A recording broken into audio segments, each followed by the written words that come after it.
Strange things are afoot at the Circle K. That kid is back on the escalator again. Ain't gonna hurt. Here's my boomstick! Game over, man. It's game over. Welcome to the Bargain Bin. He is your host, Ben Mason. And he is your co-host, Sandra Luketic. And today we're talking 1993's Airborne. We assume if you're listening to the episode, you've already seen the movie. All right, now this week we have a guest on with us, Mark. Mark, why don't you say hi, introduce everyone, and thank you for being here. Hi, how you guys doing? Ben and Sandro? Yes, sir. I'm Mark. I've got two podcasts. I've got a Knocked Conscious podcast, a little more serious, and I've got a one called Beer Googles, where we just get drunk and look up random shit on the internet. So, those are the two. I don't think it's like Beer Goggles, but with a web search. I don't think Ben can fit in with the drinking aspect of that. Give it now. It's already after 1 o'clock my time. Don't you kid yourself and not think I don't have a beer open. I don't have a beer, but I've got other stuff, so that's how it works. There you go. Without getting into necessarily spoilers or recommendations, we do that later. What made you recommend this movie for our fan pick? It is the best, worst movie ever. I thought that was Troll 2. Could have been. That's just the worst movie ever. Is there a Troll 2.5, like The Reckoning or anything? like an upgrade to the two. So what it was I went to college between 92 and 97. So it's perfect in this. I went to a school where there were 8 men to every woman. So it wasn't like there were many options to have a social life.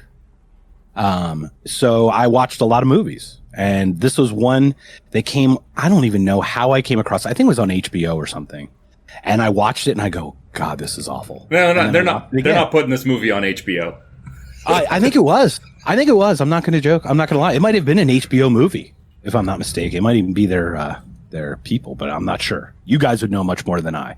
I just know it's a deliciously awful movie. So, and then what's interesting is once we go into it, who's in it? In hindsight, is pretty amazing. There's a person. Yeah, there is a person who's in that comes out of an 80s movie that is huge. The mother of one of the children. And then you've got the child who is huge now.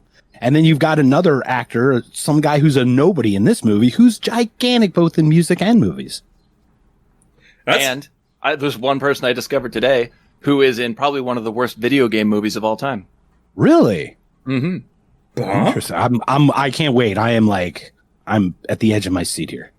All right. Well, I mean, why keep you waiting then? Exactly. Let's keep you waiting some more. I got a question for you guys before we get into the plot of the movie. Why is it called Airborne? Well, it's because of the tagline, man. Obviously. I mean, Mitchell became the most popular guy on Earth once he took to the sky. Duh.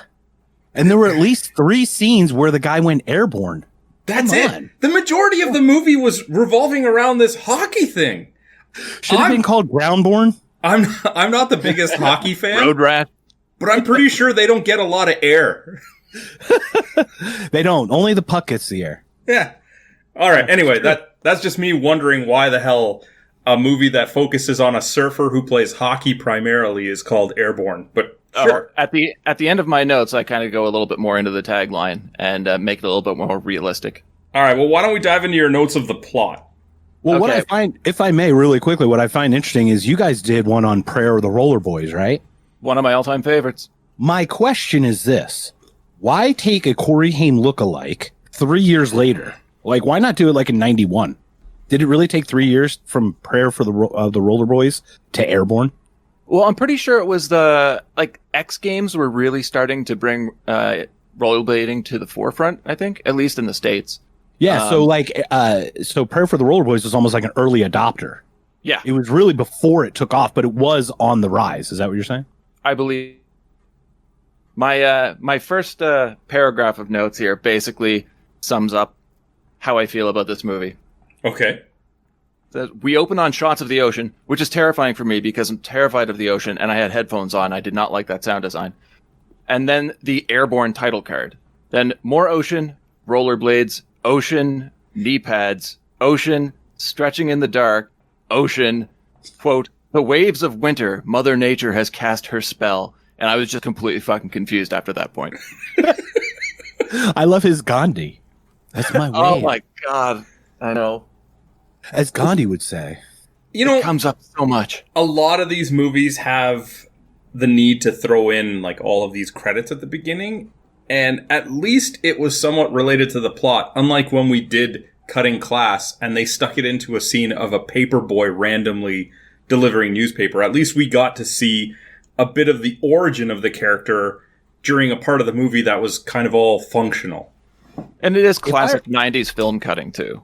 If I remember correctly, there was a paperboy where they delivered the paper. Did you hear the sound that the newspaper made when it hit the ground? Oh, it's like a brick. It was like earth shattering.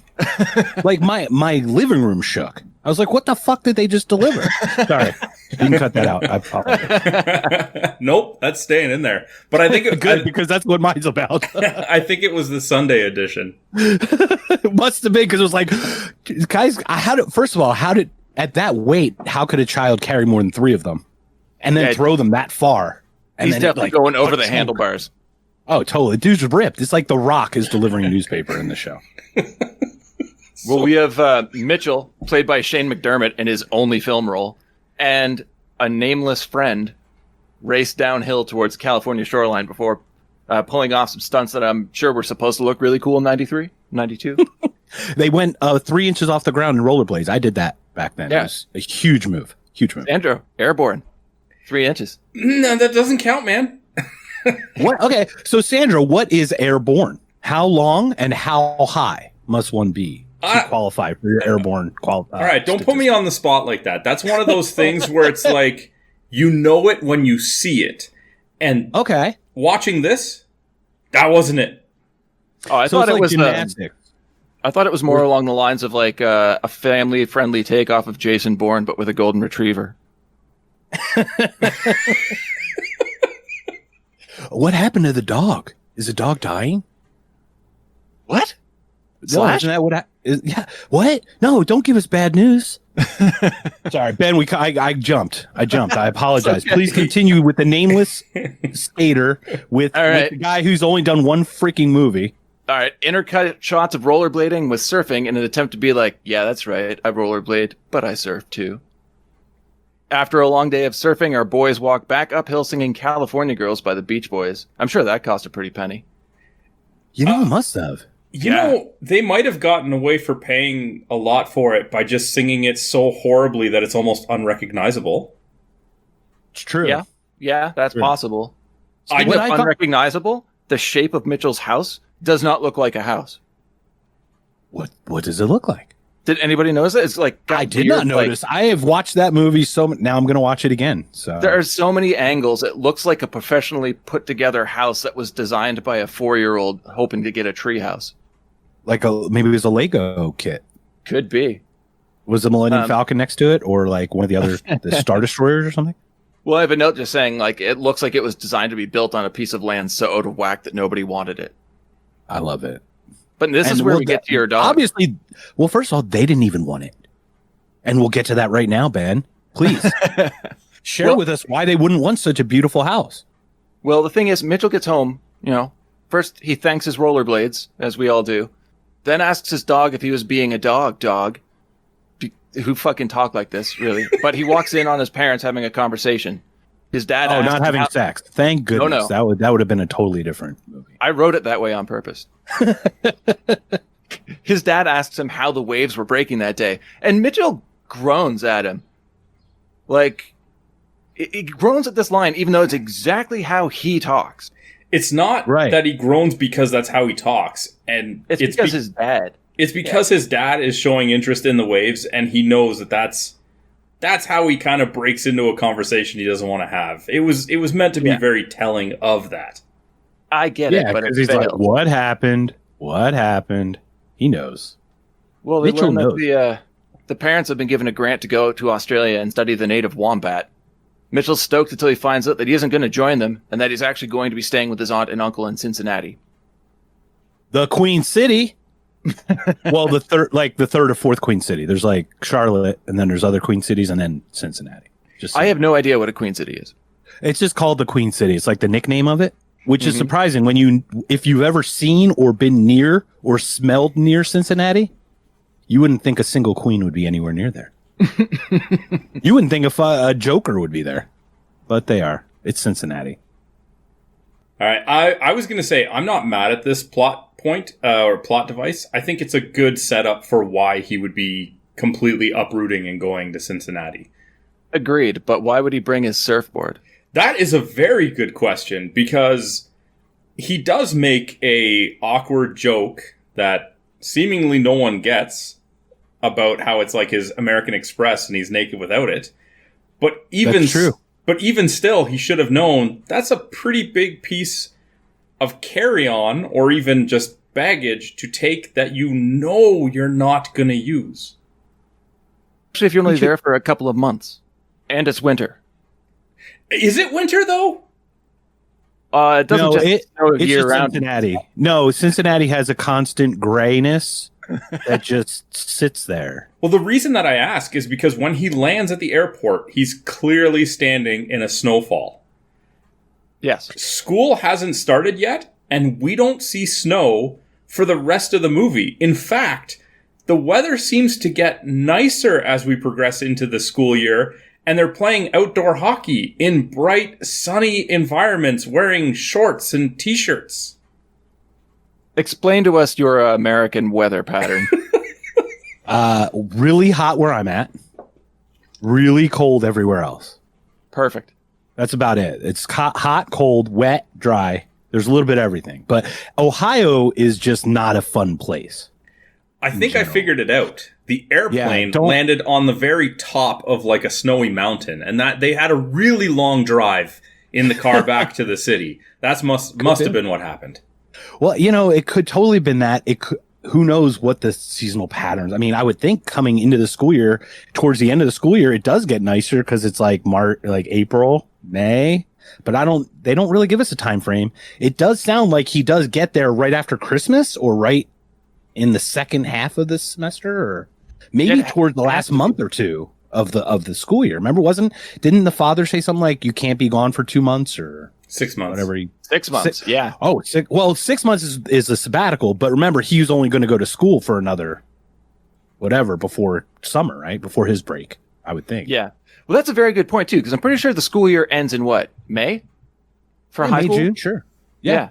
So if he lands, and then at one point in the movie he states he only has 3 months, and then he's going back to California. Either we're covering a whole lot of time in Ohio, or they're just completely wrong with this time frame. Dude, the time frame is all messed up, and it's best not to try and figure out. Later in the movie, he says, I've been here for 3 months, when he's supposed to have a 6-month visit, and says, I've only got 3 weeks left, and I'm not going to waste it fighting you. Like, oh yeah, don't get caught up in the time. It doesn't make sense. They definitely accelerate the time, and you don't know how fast or how far. Like, they just jump around. They're like the House of Pain. Bring back East Coast. Yeah, I guess I would explain how some of the characters' reactions just change to each other, I guess. But we meet Mitchell's aunt and uncle at the airport here. And who is Mitchell's aunt? Who's Irene? Yeah, and how do we know her? Ferris Bueller's Day Off. Thank you very much, Ben. Of course. She was a secretary for creepy McTouch, Jeffrey Jones. Oh, Joel Goldson. Oh, sure, you betcha. Yeah. Oh, she was great. They think he's a really rad dude. Yeah, really rad dude. Oh, mother, I drive the Zamboni. Is it sad that I didn't know that she was in Ferris Bueller, but I knew that the father was Mr. Dewey in 2 episodes of Saved by the Bell? Oh, more than 2 episodes, my friend. More than 1 season. He was in the early Saved by the Bell show, and then when they brought it back the first time, he was Dewey in that, and now in 2021, he's still playing Mr. Dewey in the new Saved by the Bell. What? Yeah. Oh, man. Look, any Saved by the Bell reference absolves you of any prior indiscretions as not knowing who the woman was. It's okay. Saved by the Bell's like the trumper. I'll agree to disagree just because my level of disappointment knows no bounds. But but without Saved by the Bell, you wouldn't have a beautiful movie, a cinematic experience such as Showgirls. we'll just let that one. We'll let that one sit there for a while. How long's that one going to marinate? Oh, that's a bad. Oh, that's where you draw the line. Literally, that's the line. We're talking about a guy who took his surfboard to Ohio, and this is the line that we're drawing. Yep. Oh no, I just don't like movies with Kyle MacLachlan in them. Oh, that helps because that dude is creepy looking. Dude, he gives off a total like creeper vibe, doesn't he? Side note: definitely watch The Trigger Effect if you can find it. Okay, Trigger Effect. I'm putting taking notes. All right. We also meet his cousin Wiley, played by the one and only Seth Green. Boy, I see no boy here. You're welcome. Right? Do you guys know that one? From I know Can't Buy Me Love. Patrick Dempsey's Oh my little brother God, in yeah. Can't Buy Me That's Love. right. Is Seth Green. Man, that's been a long time. And she's like, "Get out of here, boy," or something. He goes, "Boy, I see no boy here," and she hits him with the powder. I keep forgetting Dempsey. What's crazy is Seth Green looks younger in Airborne than he did in Can't Buy Me Love. Yeah, and how old? Like, he was born, what, 74, 77-ish? Yeah. He regresses. He's got the Benjamin Button disease. Regardless, that's quite the trifecta of characters to be introduced to. I mean, at least from the standpoint of actors. It gets better, too, man. I would agree. They arrive at the house, and it's quickly established that... No. You skipped want over the the drive entire drive back. The entire drive back was a matter of seconds, and I don't know why they would let him drive the entire family home in the snow when he just got his learners. I just have to talk about this scene for one reason. Well, two, but that one comes later. One of them being the mom asks him if he can help give Wiley pointers on how to, talk to women or whatever. But her reasoning is that he's a good-looking guy, so he must be good with the ladies. How would he teach Wiley to be good-looking? You can't just change his genetics. We saw the makeover scene later on. Give it a break, man. Yeah, that was the makeover scene. Fashion show? Oh, that was so much fun. Well, if that fashion show did anything, it proved that he can't help Wiley. Good point. And there we are. Okay, anyway, fine. They get home. That's it. I found it a little skeevy that my aunt finds me attractive. I'm just going to go there. I don't know if she found him attractive so much as just said he was a handsome young man. You're trying to read too much inappropriate into that one. Yeah, of course. That's what this whole show's about, isn't it? Yes. Things work differently in Canada. We're kind of used to that stuff now. Oh, that's like a normal thing. No, I don't know about Nova Scotia, but that ain't how we roll here in Ontario, dude. Very good. I hear a Canada on Canada hate crime about to happen. No. You're in different provinces, correct? Yeah. Are they provinces? Is that what they're called provinces, correct? Yes, Yep. That's our crazy terminology. So, well, this is my ignorance, right? They're obvious. So Nova Scotia is the furthest east and north? Furthest east, not counting Newfoundland. Okay, not New. Oh, so Newfoundland is the most east. And where are you at, Sandro? Ontario. Okay, so Ontario, I'm familiar with. That's Toronto, Ottawa, right? So you're in the capital province, basically, because Ottawa's the capital, correct? Yeah, but Ottawa's 5 hours away from me. Right, the province is huge. Obviously, the provinces are gigantic, right? Man, you guys are giving me a lot of editing to cut out of here. Why? You don't cut a fucking thing out of this. Yeah. I'm not Do you not know keeping how- geography in there. Do you not know how? Oh, well, it's not like we're getting your address, my friend. Yeah, really. Oh, I don't How far care away if from people- Cincinnati are you? I don't care if people know I'm from Ontario. It does matter because once we have this, you're going to have to put a map up of where the three of us live and then where Cincinnati is and how far we even unnaturally, subconsciously chose to be away from it. Then we have to plan our trip there and then figure out the road trip to wherever we could go surfing from Cincinnati. We need to take the path that they took on rollerblades. The whole thing, Devil's Back, all of it. But I'm jumping way ahead. I'm jumping way ahead, Ben. I'm sorry. But then the three of us could be airborne. Oh my gosh, we could be groundborne again. Sandra, see what I did there? I said the name of the movie. Apparently, I'm airborne right now, sitting in a chair, based on the movie's definition. So could it be Airborne 2? Could be like the Trolls 2 version? Could be. Look, I'm feeling blockbuster hit. Anyways, I'll they reel get this back home. And it's quickly established that this type of living differs greatly than what Mitchell's used to. Just right down to like the interior of the home. Interesting meals, though. I was really looking forward to seeing what that cream corn surprise was all about. That does sound yummy. I bet it's just as fun going out as just coming in, though, isn't it? That's disgusting, but probably accurate.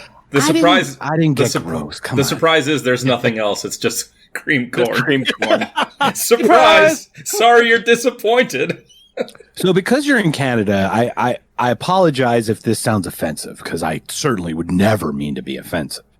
But like, you don't know what good weather is, right? You really don't. Slow down there, eh? Yeah, you're a little bit cold, and it's up north, and you got your snow and your ice.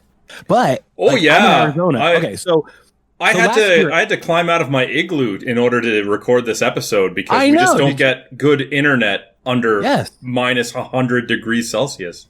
How many seals on hamster wheels do you have right now? Really large hamster wheels trying to generate the electricity to get this show going? None. They're penguins. Oh, the penguin. Okay, and you're just lighting the whale blubber on fire, right? Mm-hmm. I will also let you know that it is a sunny 20 degrees Celsius here. Oh, I guess it's 68 for you? Oh, wow. That's 68. Wow, that's almost warm. Hey. Do you want to know what my current temperature is? Now, remember, I'm 3 hours behind you, I think. You are. And I'm going to look it up right now. Phoenix weather, 87. And we're 3 hours behind you. Our high today is going to be 98. We're going to be 98 today. How are you guys going to do? I think 68 is as high as I'm getting today. You know what, though? That's perfect. That's actually a good weather. See, we get up to like 120 at times. It gets hot. And that's Fahrenheit, not Celsius, of course. Of course. Sorry. We have to. I forgot about the the conversion, right? I never know. And that's what I was talking about. And see how I loop this back into the movie right here. It's winter in Cincinnati. Wiley shows Mitchell to the basement to show him where he's sleeping. You know, cool setup for a teenager, I guess. My room is similar, posters and random lights everywhere, but not in the basement. And you do not want to live in a basement during a Nova Scotia winter. So I imagine it's the same as Ohio.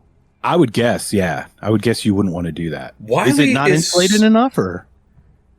Wiley is the most excited to show him a picture of a woman in a bikini. Pretty nice, huh? Well, he had to brag about the stuff he's not getting. It's a poster of a woman in a bikini. It's not that big of a deal. No. If I may get inside the artist's head, the person who wrote this story, the screenplay, and the director, the vision they were trying to show is the of Ohio versus California, both in weather and mentality and experience. And how Ohio is small and how LA is this advanced thing, and this guy going from the big fish to the little pond.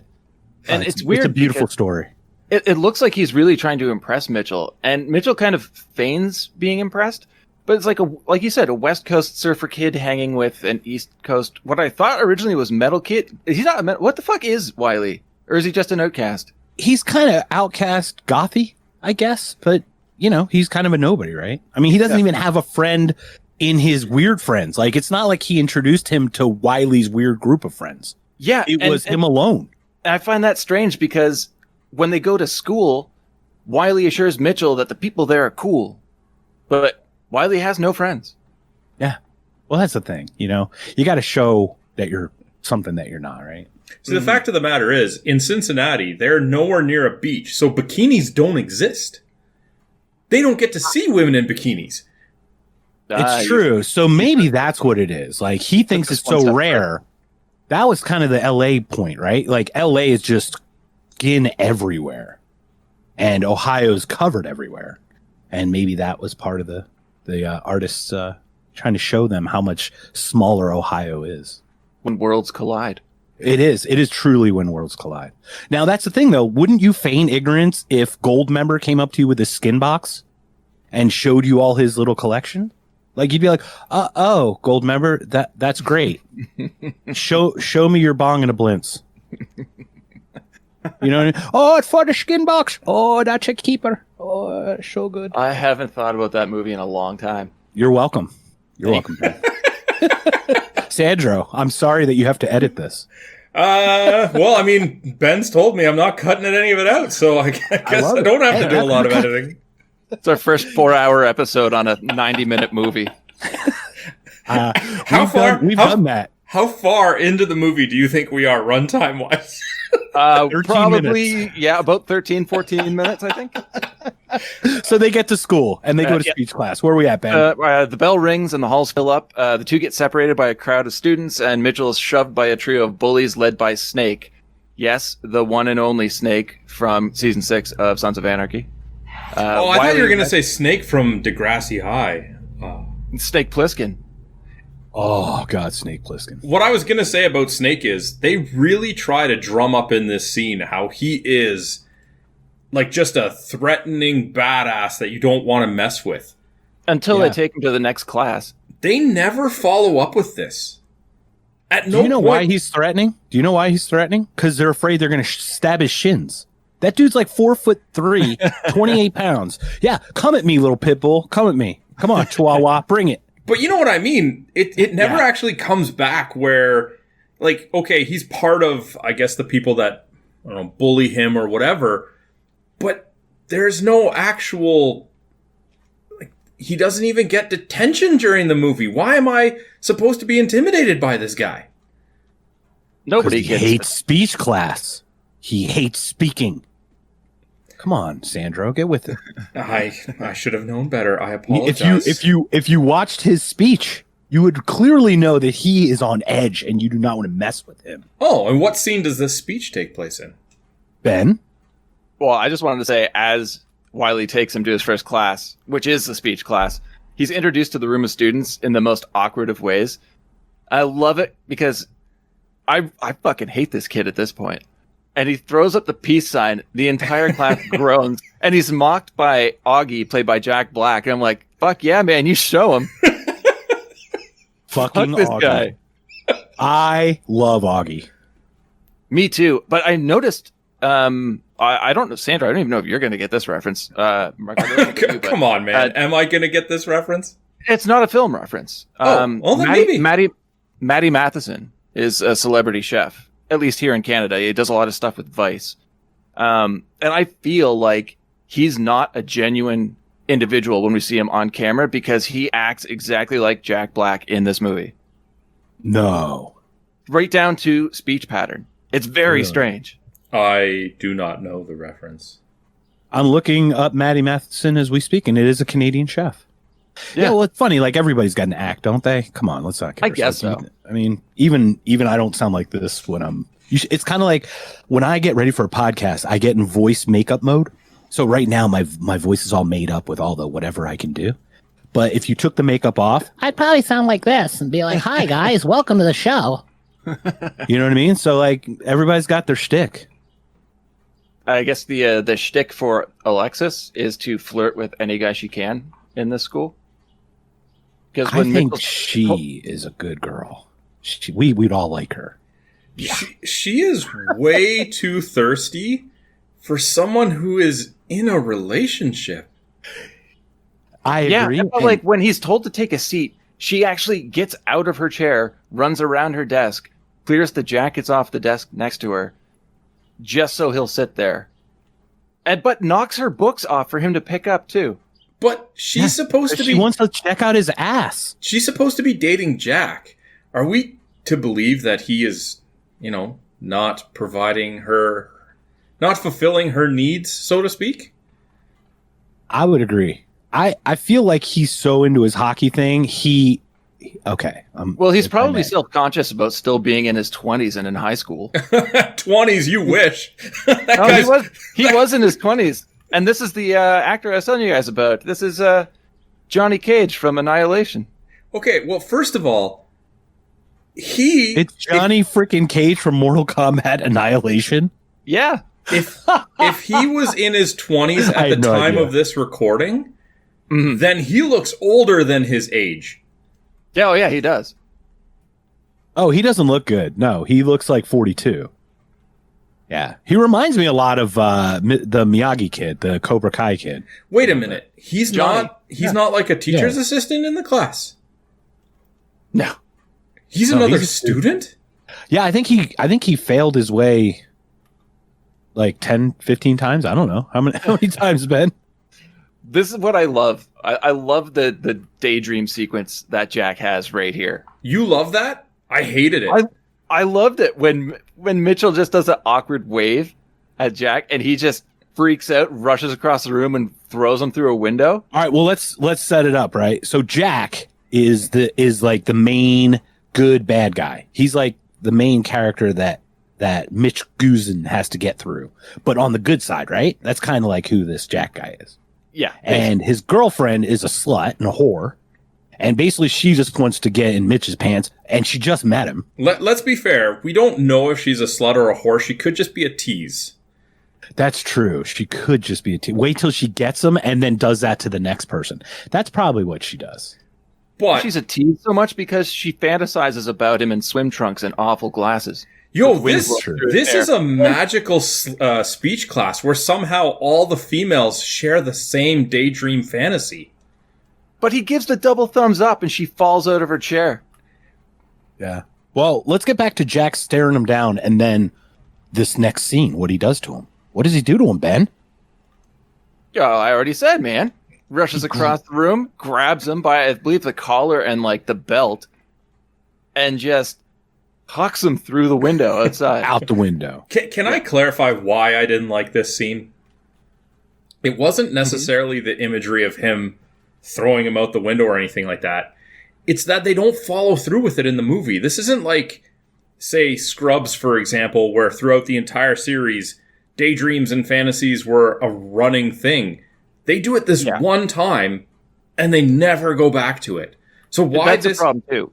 But it's twice in the scene because Alexis fantasizes too. Yeah, that he's in a swim trunks or whatever. But that's what I mean. This early into the movie, they play up this, dream, fantasy sequence, daydream, whatever you want to call it.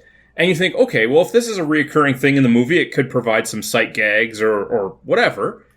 But this is a serious movie. Oh, whoa, this is not a comedy. But then they drop it. They never do it again. This is a serious look into the lives of roller children. This is really this is like a comedy in retrospect. I'm pretty sure if we look up, this is based on the real events that led to the X Games. The intent was to be serious. That downhill race is clearly the origin of the X Games. I think it's the Red Bull stuff. I think that's the origin. The Red Bull one, the derbies where they have to go down the road. Yeah, I know them. Possible. Yeah, that's what I think this turned into. But outside of that, I think in the 90s there was that big, do you remember that big push where, like, I'll give you an example. It's a little newer movie, but Horrible Bosses, where Jason Bateman doesn't get the job and then he throws Kevin Spacey or kills him or whatever. And you're like, because it's in his head. Like, I think they started doing that in movies, but they were never consistent, and it was never clear that one was a daydream and one was like reality. I don't know. Maybe it's the placement of when it takes place in the movie. It could be, but but see, the mentality would be like, I'd want to send this guy through a window because he's flirting with my girl, and then actually not do it makes sense, right? Like, maybe it's the combination that it takes place in the same scene as the other daydream fantasy, that it just kind of, it almost sets a tone rather than just a isolated emphasis of an emotion, for example. You know what they should have had? They should have had a daydream montage. Oh, there are montages. Like, where they play music and with the daydreams. You know what I mean? Like, you're the best around, nothing's gonna make you dreaming now. All that good stuff. That's what they should have done. And we're all about the Karate Kid references. I know. Well, now we're really, I'm now pigeonholed. I got to get. I'll dig us out, guys. Don't worry. No. What I found really strange is that, like Sandra said, it's pretty early in the movie to get a daydream, let alone two. So it almost feels like they're setting us up to that being a common trend throughout the film, which it never really is. But then they turn around and just slap us in the face with introducing all of the characters in the front of the class. Yes, in speech class. What better way in speech class 3 months from the end of the semester to introduce yourselves? Exactly. But at least I wonder if they did it to introduce. Did they do it to introduce Mitch though? Like, maybe they did. Maybe we should be a little more lenient on the professor and say maybe they were using the speech class to introduce themselves to the new student. Which would make sense. It's possible. Except for the fact that it's already established that he knows Wiley And Wiley gets the majority of the time in front of the class to be super awkward with this hockey rant. But we get like Snake talking about how he hates speeches. He hates speeches. He threatens to tattoo foreheads of people he doesn't like, which seems like a weird thing to do, let alone stating it in front of a teacher. Oh, you say that. However, merely only maybe a couple years later, you see Mike Tyson with a face tattoo. Boom. You're welcome. Very true. Thank you, Airborne. Thank you. Cross the Snake. I can see the line of logic that connects these two. And like this, okay. I understand that we're supposed to like Mitchell at this point. I don't. I do not like Mitchell at all. But there is from 18 minutes, 32 seconds into this movie to 19 minutes and 23 seconds, all I want to do is punch the shit out of this kid's face. Like, I get he's putting on performance for his class. Yes. Okay. Bring it up, Ben. What little things that make you just want to pound this kid's face with their fist? You just want to punch this kid. It's everything, man. Right down to word selection. And it's the way he says that shit. That laid back. Ugh. It's smarmy. It is. Well, it's fucking smarmy. Just give me a wave and get me some cool sun, and I'm good to go, bro. I didn't like that, but I will give the actor credit that if that was the direction he was given, he nailed it. I'm going to guess that's who he was, and he's pretty one-dimensional, and that's why he never did another movie. I agree with you. But, But we get Jack Tomato, Black. tomato, Sandro. Tomato, tomato is what I say. Nobody says tomato. I know they don't, do they? Americans do. Those sons of bitches. Augie interrupts and tells the class that pretty boy Mitchell must have mixed some Drano in with his fruit punch. Why? I don't know. And why does the teacher allow this? If I was doing a speech in school, I don't know what the educational system is like in the States. If another student just ran up to insult me while I was doing mine, the teacher would probably at least say, don't do that, at the very least. Yes. Well, you'd think he would also tell Snake not to threaten stabbing people, but he doesn't do that either. Well, I mean, they asked about hobbies, and Snake said, I don't have any hobbies. I collect knives. Unless you count collecting knives and, giving people forehead tattoos that don't want them. I mean, you kind of ask the question. You set yourself up for that one. Yeah, but think about it, though. We've got movies that are only 10 years old. This one is 30. It's 28 years old. Mm-hmm. We've got movies that are 5 years old that are politically incorrect. Yes. And ridiculous. So, imagine there was zero filter 30 years ago. The stuff, I watch movies now from back then. I'm like, I can't, they would never make this now. They would never make this. Meatballs, anybody? Have fun remaking that movie. Meatballs, all of those, any of those types of movies. The movie we reviewed last week, Cursed, with the overly heavy-handed gay comments, and that was 2005. Wow. Yeah, that's crazy, right? Yeah. I mean, it's just accelerated. So who's after Mitchie? After Mitchie has his speech, and Wiley has who do we got, Ben? We got Jack, and this is where it's weird because right off the top we're supposed to dislike Jack. But I kind of like him here because there's a weird turn that happens. Yeah. Did you get his entire name? What's his full name? Did you take it down? Because I wanted to write it down and I missed it. I didn't. It's like Andrew, do you have your list? 20 million words. It's like I don't have his full name. I do have IMDb open in front of me like I always do, and it only says Jack. Augie. Yeah, and it only says Augie, right? Oh, sorry. I thought you meant Jack. Augie. Oh. No, I didn't get Augie's Are we name. talking about Jack or are we talking about Augie, Ben? I'm sorry. I'm talking about Jack. I'm thinking Jack Black. You're thinking Jack the... Gosh darn it, look how that happens.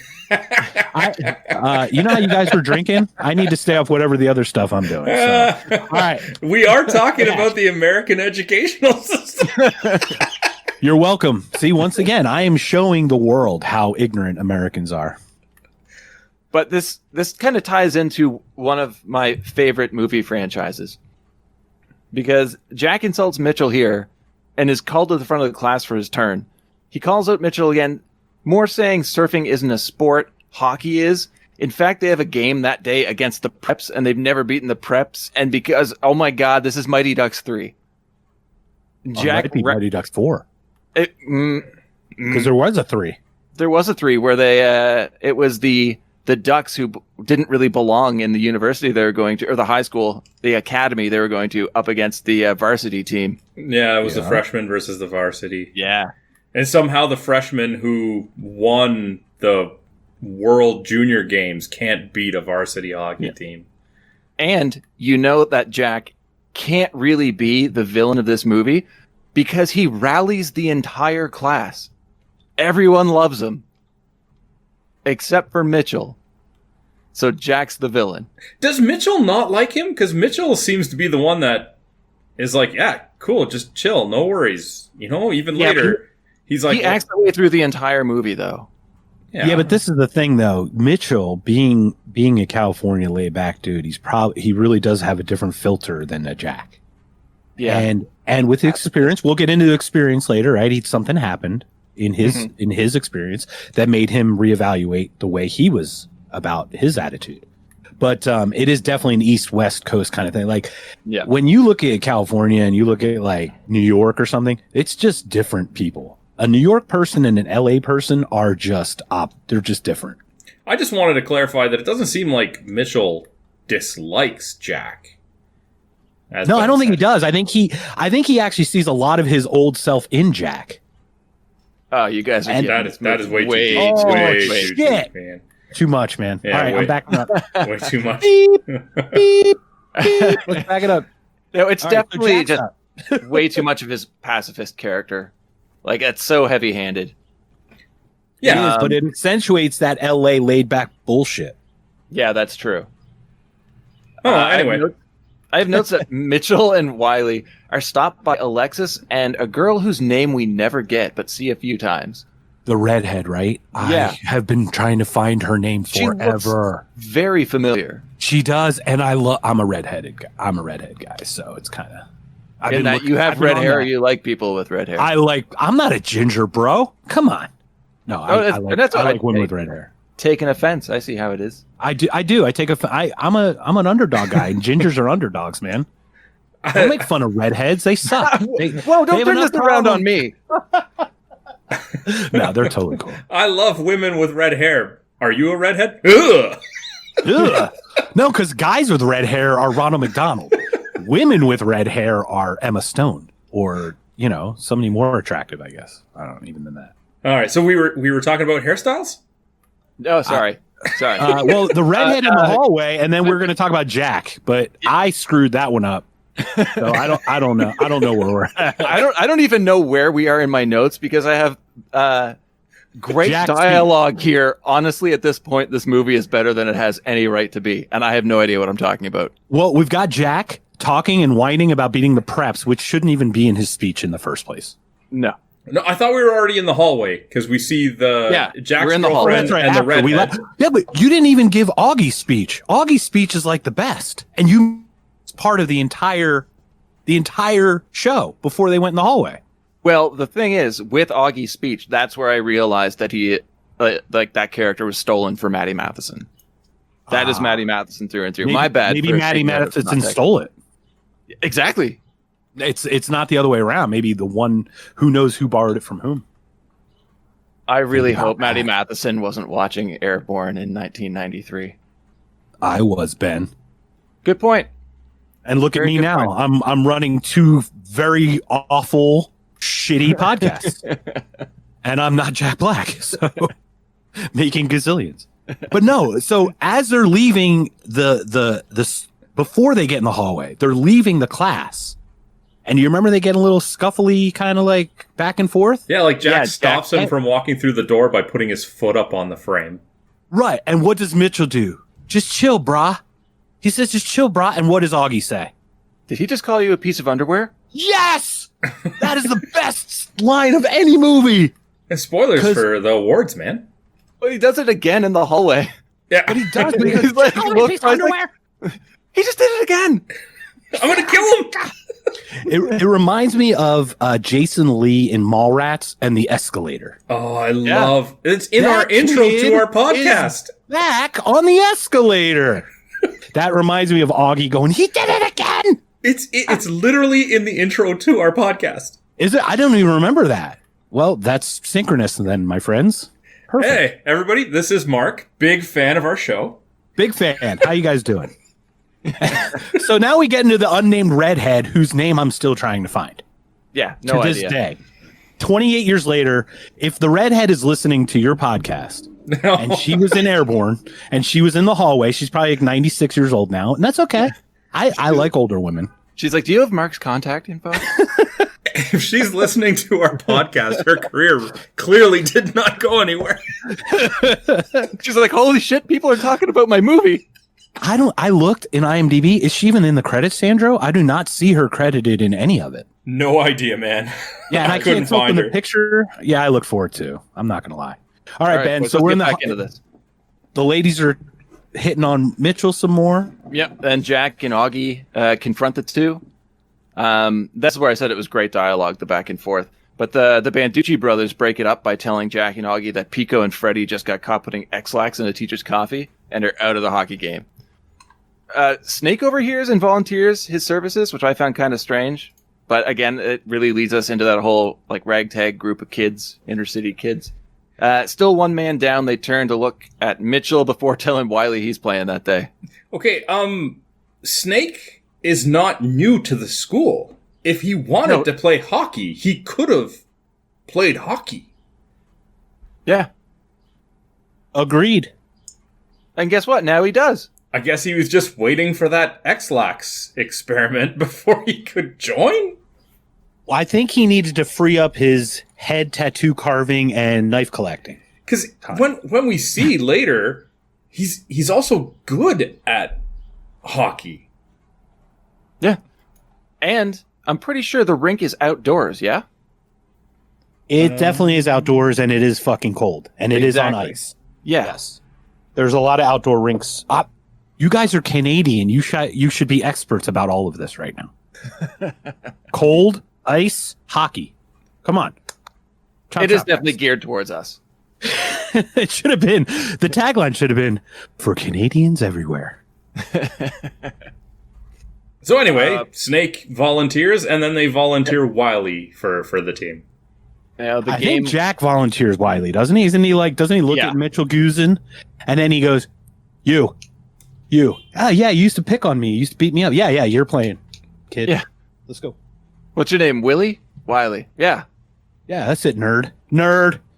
But the game quickly turns into a brawl, and confrontation between the two captains now has us rooting for Jack and the bullies. So I guess it's all just a fake setup over who the antagonists are in the movie. Well, it's so layered. This is the thing. You've got a real enemy in Blaine and the preps, right? Yeah. And then you've got your own internal political obstacles you have to get through because you have to endear yourself to the group that's going to go against the preps. But you have to get through Jack to do it. So Jack becomes a natural enemy without even... Plus, you're trying to bang his sister. We haven't even gotten there yet. I was going to say, you want to talk layers, it gets real weird later on. It gets deep, bro. It gets deep. Not that far later, but sure. I guess. Jack looks to the stands and sees Alexis staring at Mitchell again. His full attention is on them now, and he doesn't see the other player barreling down the ice at him. Gets hit hard, blames Mitchell as he gets back to his feet. That was my favorite. Hey, Mitchell, thanks for letting me get hit by this dude. I was like 10 miles away, bro. I wasn't there. Now, without really knowing the relationships between some of these characters, having Mitchell in the stands just meet Nikki and then talk to her about how the girls are going to get him killed. And then he says he doesn't believe anything is worth fighting for, and then tells a horrible story of self-reflection, which is what you were alluding to earlier. Yes. Jack on the ice is probably holding himself back from beating the shit out of everybody who crosses his path right now. Oh, yeah. He's about to take two-handed stick and just go like, Marty, what's his name? Full-on cross-check everyone. Marty McSorley. McSorley, right? Am I doing McSorley? Is it correct? I'm McSorley, 33 for the Kings back in the day. I almost said McFly, and I'm thinking it's McSorley that protected Gretzky all those years, right? Here I am. You said it was Michael J. Fox. You know, it is accurate stick handling. Here you said Marty. I thought Janetti. Oh, wow. We've got Canadians abound. Do we not? Yeah. Isn't Fox a Canadian, right? Sure is. Did you pull Marty Jannetty, like Shawn Michaels Marty Jannetty, out of your... Well, you guys said Marty, and I thought, okay, is he going through the glass? Is this going to be the barbershop? Oh. I don't know. Oh, I love it. Oh, my gosh. This is beautiful. Did just one guy in the background. Barber Beefcake? Cheers.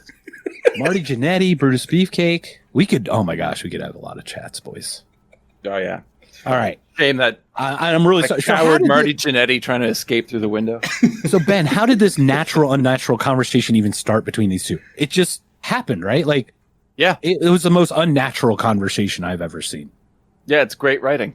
It's also funny, too. How you doing? Oh, your boyfriend? Oh, okay, got it. Yeah. It's also funny because he's like, yeah, that guy's going to kill me. You see number 2 there? And he's talking to what we don't know yet is the sister. So I'm sure she's familiar with number 2. As well as number 2's girlfriend, Alexis, who's waving at other guys. Doesn't say a thing. Doesn't say a thing. You see number 2 Just let them go. You know, that would have been a perfect time for her to be like, yeah, number 2's my brother. Nope. No, these motherfuckers were so coy about it. Like, it wasn't until date night that we even find out, which is way later in the movie. She could have just been like, yeah, that's my brother's girlfriend. She's hitting on anything that moves all the time. Can you imagine Nikki? I think Nikki is the true villain of this movie. Because she just basically is letting Mitchell get fucked with at this point. She is kind of screwing with him because she knows that Blaine used to date her. So she knows she's got Blaine in the back pocket. She's got Jack, the big brother, protecting her. And how much better than to be coy and just have some third party already with some friction that knows nothing about the situation get pulled in. Yeah. I think you're right. She's a Black Widow. This is awful. How are we just realizing? Spinning her web. Nikki is the enemy.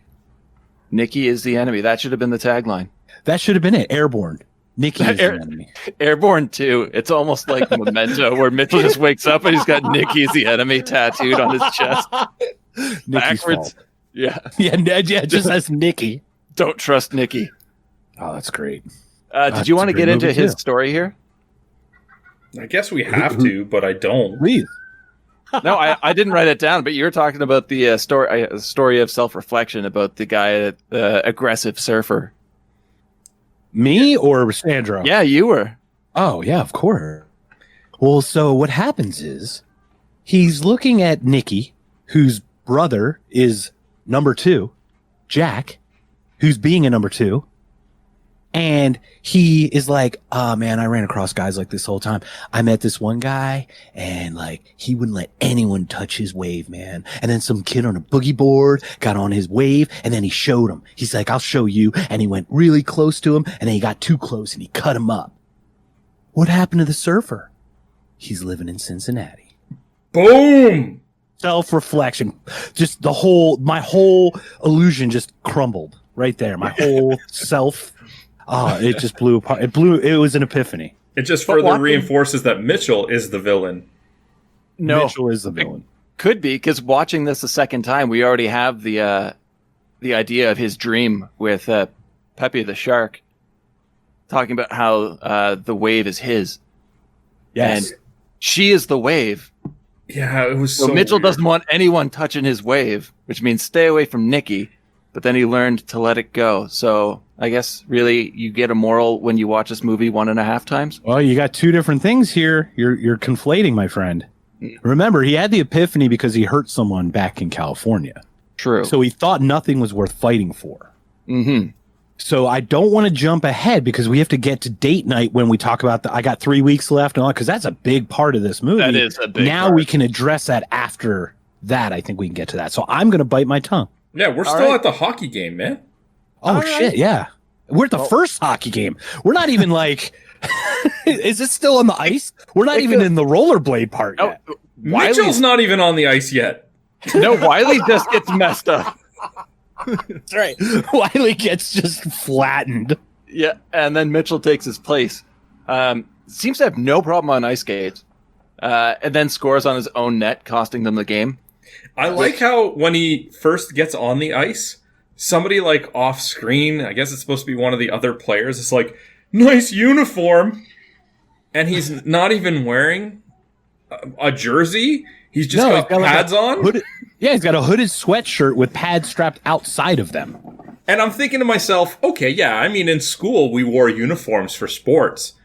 Nobody in this hockey game is wearing a uniform.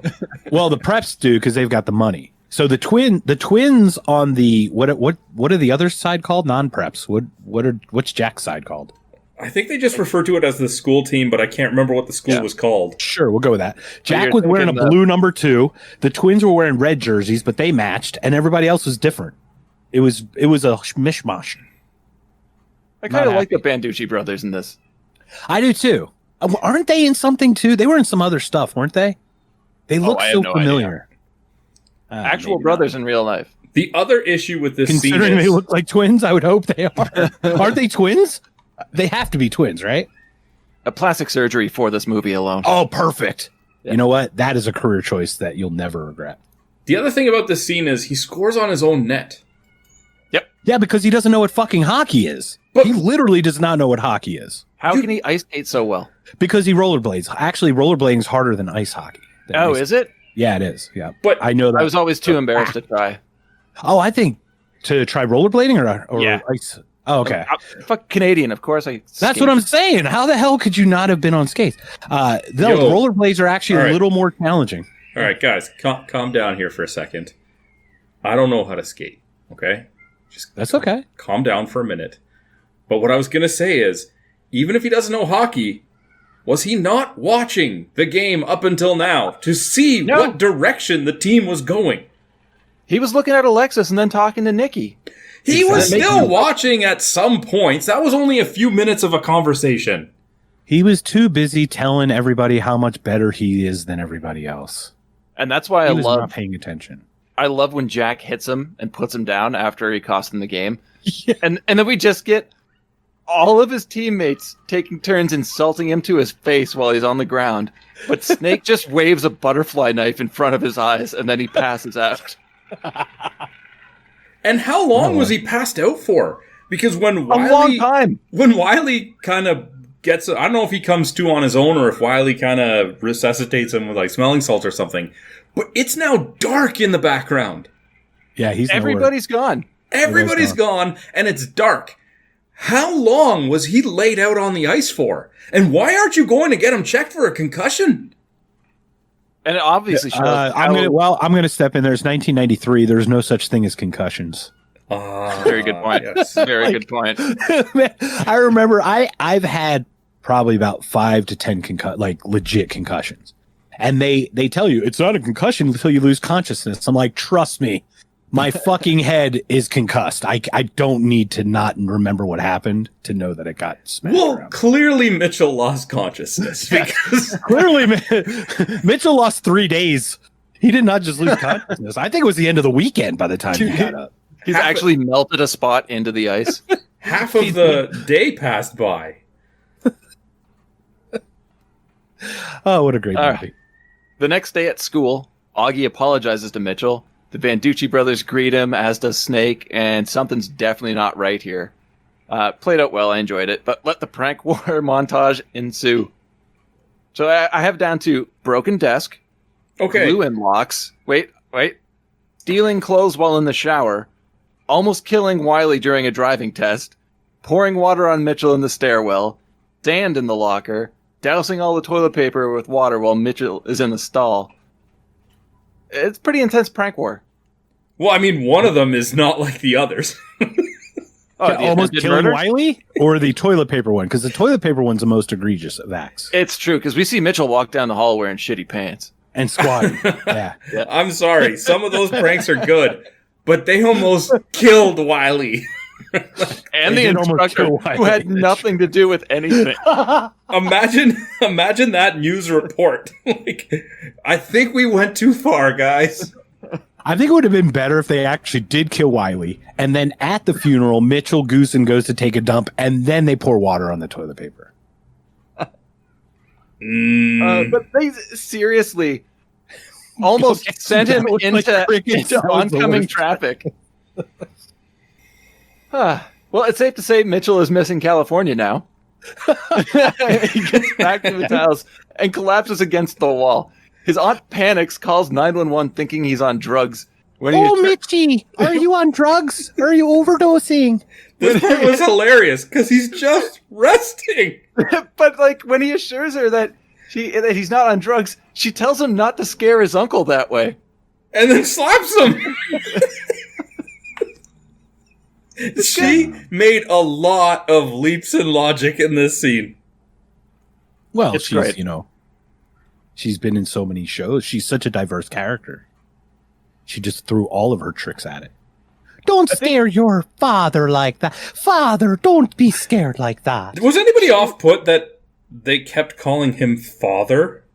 I was creeped out the second she said it, the first time in the car. The first It's weird, time. but It's a very not Midwest uncommon. thing. Exactly. Yeah. It's a very Midwest thing. Yeah. It'd be like father, mother. It's just a weird. People are weird. Okay, it threw me off a little just because he has a name. They say his name is Louis. You're going to stay with your Uncle Louis, but then they just call him father the whole time, and it's just a little off-putting. They did a great job by casting Edie as the aunt, because I think we all had that fond memory of her from other films, and if you cast anybody else in this role, you'd be like, what the fuck is wrong with this woman? Yeah. She's nuts enough, and the voice fits, and all of the idiosyncrasies and the quirkiness of her fits this character perfectly. Oh yeah, she was definitely charming. It's just Oh yeah. But to your point, I'm also thinking this, like, in addition to the truth of reality differences between, say, an Ohio and a California, there are also assumed differences, right?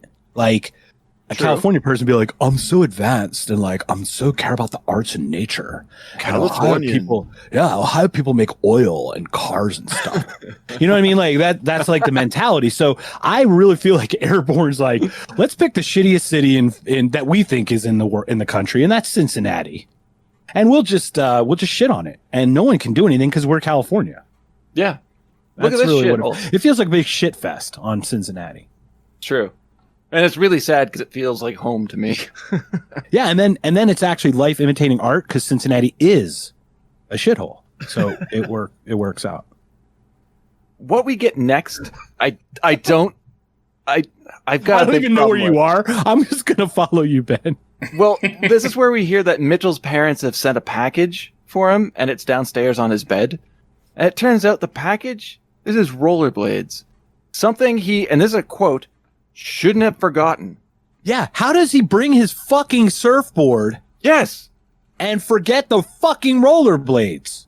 Which we see him use more than his surfboard. Correct. Can I be I'm with Sandro here for a minute? Yeah, I think Ben will know what I'm referring to when I say that.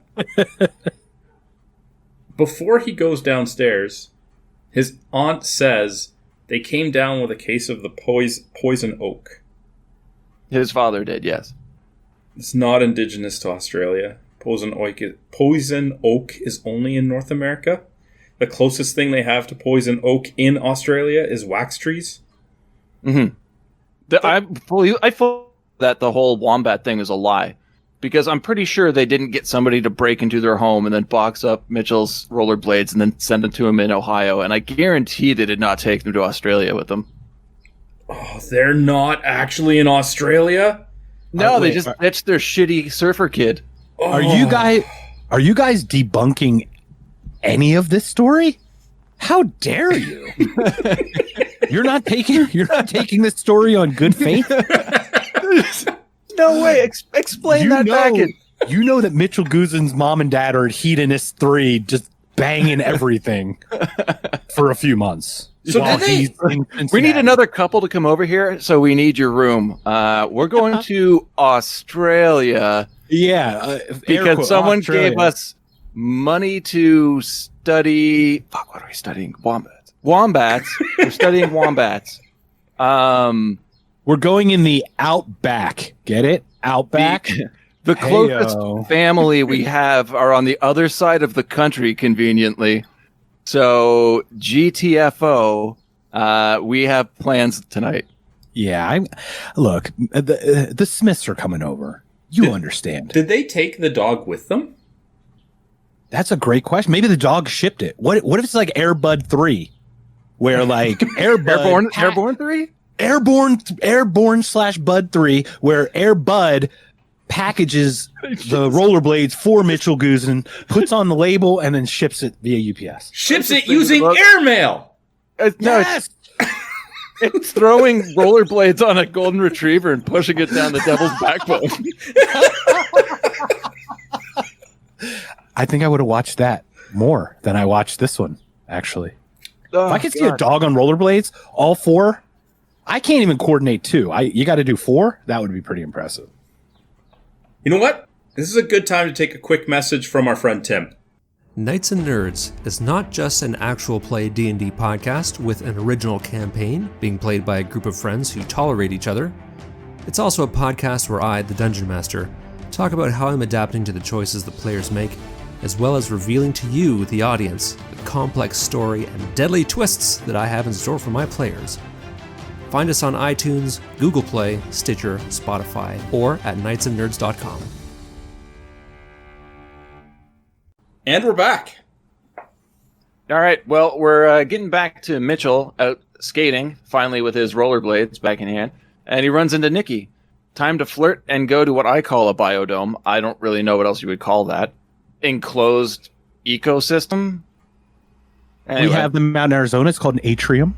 Atrium. There you go. You're welcome. We have like butterfly we have like butterfly things and stuff. It's weird. But yeah, they have them. I have a line here that I had written down that just says, he impresses Nikki with his knowledge of plants, and where the hell are his shoes? I do find it hard to believe that he wouldn't just have brought shoes with him just in case. Because I've seen people rollerblading. They always have either like a backpack or like shoes over their shoulder. But he's just walking barefoot. That's what you noticed? I had a similar thought, but not the exact same one, because he goes rollerblading wearing... No socks? Wearing a helmet and pads, knee and elbow. And when he goes to this, I don't know what you called it, an atrium? I don't know. Here we just go outside into nature where we have trees. Welcome to Canada. You have nature. We took it all away and then put buildings around it and then called it something special. So he's walking through this place with his rollerblades over his shoulder, but his helmet and pads nowhere to be seen. They're in the locker room, man. Why would he just leave his rollerblades in the locker room, too? He's been missing them. He shouldn't have forgotten them. Yeah, they're his second Amex card, man. Yeah. Well, he puts his rollerblades on and shows off for Nikki, where we're treated to bad music and worse flirting. She says they're going to kick us out. Yeah. And at that moment, because it does happen, but at that moment I'm like, who? There's nobody there. There's no other customers and no staff anywhere to be seen in this place. Who's kicking you out?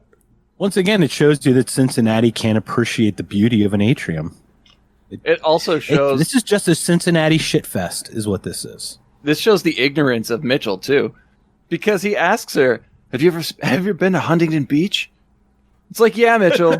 This high school girl specifically went from Ohio to Southern California, down to Huntington Beach, just to watch the sunset. Yeah, always. Like, how about the first question I would ask her is like, do you know what flight is? I know you had the Wright brothers, but they went to North Carolina.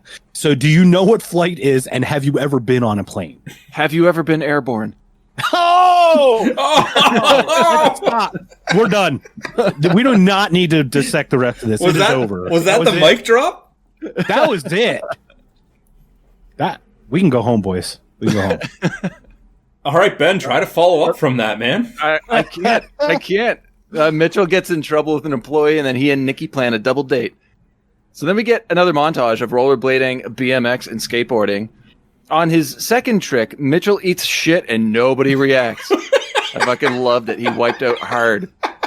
That's to keep it real. That's to show you that it's real. Just a longer than expected montage. Yeah, and every montage in this movie was longer than expected. And he's just randomly picking up people as he goes.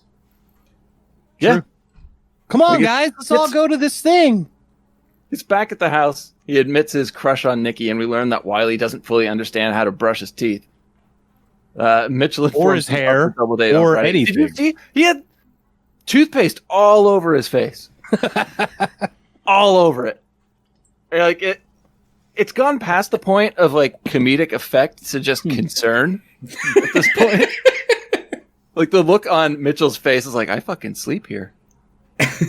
Seth Green has had every type of stuff thrown on his face, whether it's makeup or toothpaste or whatever. Yeah, but maybe look where he is and look where we are. So maybe we're the ones doing something wrong. We're doing it wrong. Oh, we're definitely doing something wrong. That's not even a question. I'm just going to have to start scrubbing my beard with a toothbrush now. There you go. Eat, like, what can you get caught in the beard that you eat? Spaghetti? I don't know. Everything? What kind of sauce? Yeah, everything. There you go. You'd be surprised once I found an entire chicken wing in there. You have one of those Christmas tree Canadian beards that just stick out, just like... No, not currently. But Sandra, you just made a joke that I saw actually happen to a friend of mine. He was we were all out at a bar eating wings, and he jokingly put one of the chicken bones in his beard, but he'd already had a few beers, so he forgot it was there.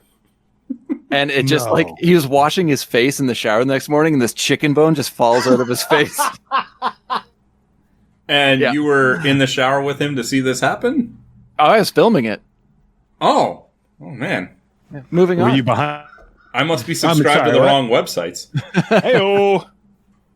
We get is it the Bend Over show? Is that the different one? No, that's another show altogether. Oh, okay. Not the Benjamin Dover show. I got you. No. All right. Speaking of creepy things, the Chicken Bone and Beard show. Allegedly. Welcome back to Chicken Beard. I'm your host, Guy, hiding in the bathroom with the camera. Speaking of creepy, we get a creepy scene of Mitchell waxing his surfboard, calling himself the Goose, and pretending to surf on a bed. This fantasy montage is broken up by Wiley yelling at him from the shower about what look he should rock on the date. And what the fuck is all over the shower wall? Is this just something smeared all over the wall? And in the background, I noticed his shampoo is Johnson & Johnson's No More Tears, and the bottle's Tigger from Winnie the Pooh. That sounds a very Wiley thing, though, doesn't it? That sounds like they nailed it. Well, we know where Mitchell went after the toilet paper prank. Mm-hmm. No, about that one. All right, fine. Just move on. Well, we get a fashion montage. I'm letting it marinate. We're just letting it. You guys, I know it's been a long time since we had listened to "I'm Too Sexy" by Right Said Fred. Not long enough. So, at least we got it in this fashion montage. What the hell was this scene? I feel like it's actually a very common scene for teen movies at the time. Comedic breakup. I think fashion show, like goof, how to be silly with yourself and kind of break the tension of the date. I think the biggest issue I had with this scene is that Mitchell is just laughing his ass off. Oh, yeah. What are you laughing at? Not only is he laughing, though, but, like, Wiley's looking more and more dejected with every outfit he tries on. Like, I got the impression that Mitchell's not laughing out of enjoyment. He's laughing at Wiley. He's not laughing with him, for sure. Oh, no. Mitchell's a dick. He's like, you're helpless, brah. That's why you got to adopt Gandhi. Popeye. I am what I am. Oh, here we go, Ben. Yeah, guys, please share this beautiful insight that Mitchell Guzin has for us. Oh, I just have written that he drops the philosophy bomb of Popeye's belief in I am what I am, and not that he's trying to like get olive oil in the sack. Long-lasting cartoon character, loved by children worldwide, and played by Robin Williams. How about that? Yeah. Anyway, and I didn't think anybody could actually make the olive oil character more annoying until I saw Shelley Long. Yeah, she does a great job. Ben, what were you going to say? He has the I am what I am philosophy, and I have to, like, this is kind of shifting gears here, but, like, it just makes me think of Hulk Hogan's arm tattoo. Mark, do you know of this tattoo? I don't know Hulk Hogan's. I just know he has 24-inch pythons. No, on his forearm, he has I am that I am. But it's done so badly, it looks like it says jam that jam.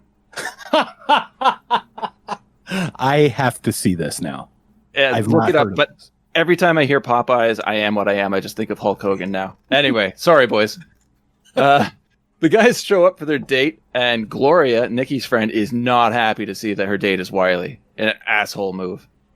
They all get in the car, and Wiley backs into a parked car before moving along their way. Can I ask you guys, what is Gloria's accent? Because I try to pin her voice is not attractive. It's like I don't know if screechy. I don't know if I don't know what the right accent. word is. I don't know what it is, but it ain't Canadian. Well, we know that. Yeah, for Also sure. not American Midwest. Yeah, it's not really American Midwest either. It's not It's weird. what we would necessarily call human being. Yeah, but anyway, yeah. So he grows on her like a mold, right? Yep. That's basically No. what happens. Well, we've got horrible flirting between Mitchell and Nikki. Then they have their first kiss. This is even cheesy by high school standards, in my opinion. But Wiley then leans in to kiss Gloria, and she just fucking coughs in his face. It gets better. It's better because I watched that scene intently last night. Oh, yeah? Because all I have after that is time for food. Yeah, well, what's her face is all over Mitchell Guzin, of course, because it's Mitch. It's the goose.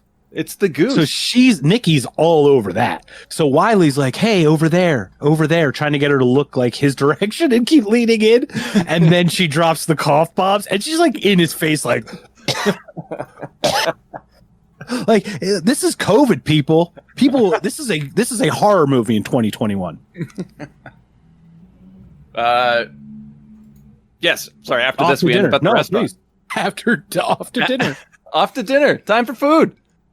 At the restaurant, they're threatened by Blaine, main prep guy, and some other guy that doesn't really get named, I don't think. 2 hockey players from the previous scene prep team. In the confrontation, Wiley slammed against the wall. Jack and crew show up and stop it, revealing that Nikki is his sister and also Blaine's ex-girlfriend. And this is what we were talking about earlier, how it just kind of gets high school complicated. Really quickly. Really quickly. Yeah. It goes from like 1 to 100. But then, like, as I was trying to figure that out, we get a fucking amazing line that confused me even more. And that's Jack wanting to fight Mitchell in the restaurant. Mitchell throws up the weirdest line. It's, I could give 2 left testicles about you, your school, or your hockey game. And I was like, you... Okay, first, if you're throwing that line out, it's, I couldn't. Correct. Second, you could give 2 left testicles. So you're saying you have 2 left testicles.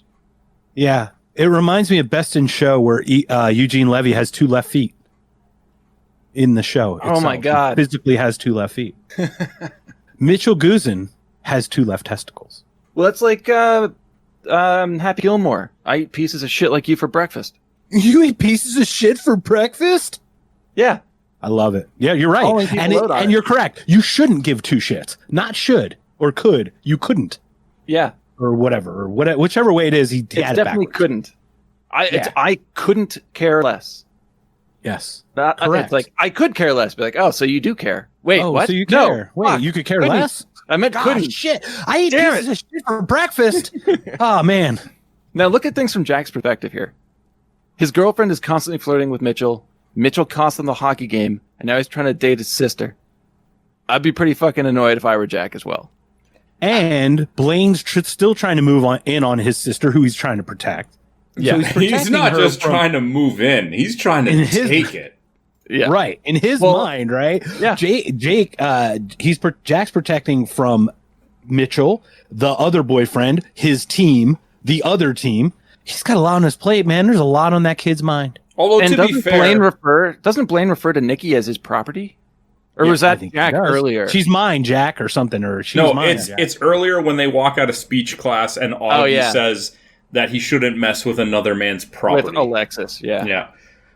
But I mean, That's right. hey, the Alexis thing, that's not something that Jack should be taking up with Mitchell. And talk to Alexis about that shit, because Mitchell didn't respond at all. Agreed. We get Mitchell saying that he's out of there in 3 months and nobody is worth caring about. He says 3 weeks, man. He says I 3 said weeks. 3 months. Fine. I'm pretty sure it's months, man. No. You know what? I'm pretty sure I'm going to watch this 50 more times before I die, so I'll let you guys know. Get back to us.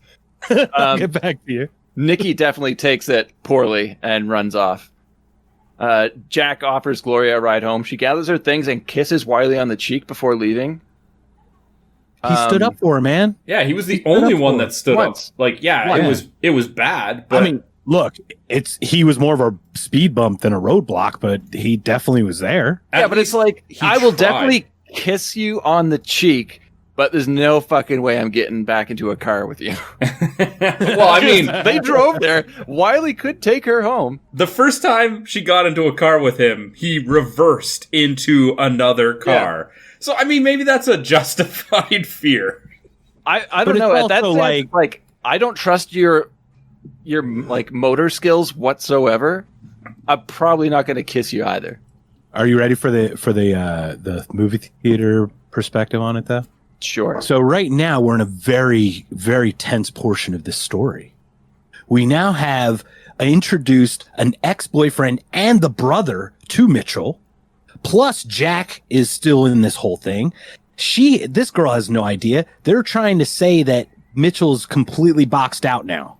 However, the kiss on the cheek is that little creak that the door's still a little open for them to get in. All right. It's the hope. I see how it is. Yeah, she's a tease. That's what I'm saying.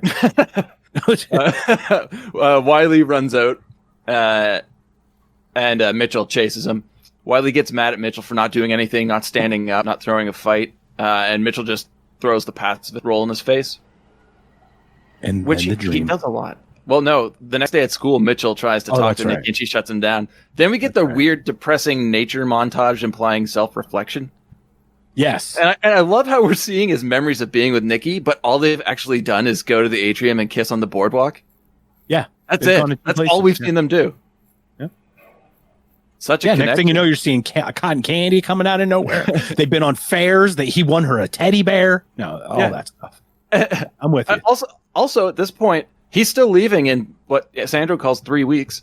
Right. And I feel like they've known each other for 3 days. So it's not like, where are they going with this? However, if you look at what they're wearing, the weather's completely different now. For sure. So I guess it has been a while, and they just. That's what I'm saying. Like, to your point, is there needed to be like February. Yeah. Like give us a month or some kind of like 30, a month after he got there. Yeah. A little time frame would have been nice. Well, Mitchell wakes up and tells Wiley about the dream he just had. He's riding a massive wave when a Spanish-speaking shark named Pepe tells him that the wave is his. Jack is the shark and Nikki is the wave. Deep. Did I miss something, or did none of that actually happen in the dream that we saw? There was no shark in the dream. Yeah, it just showed him kind of surfing, and then he wakes up and he's like, I had a dream with all this, and when did that happen? I didn't see this. Yeah, it was a camera in a bathtub, and I think they just splashed water up on it. And they're like, I had this dream with Pepe the shark.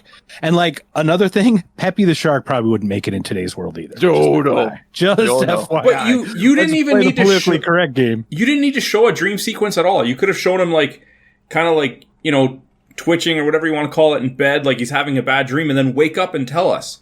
Don't go the extra mile to film a dream sequence and then not have it coincide with anything that he actually says he saw in that. Well, I still know why they did that over the head, because we have to be reminded that he's a surfer. He's a California Right, that's guy. the thing. So they needed that extra footage to put in the trailer previews that you'll never connect with the movie to make it look like it's like a fun movie. It's like one of those things, it's like when they show the trailer of a show and it's every joke, the 3 jokes that are in the entire movie, but they're spread out over two hours.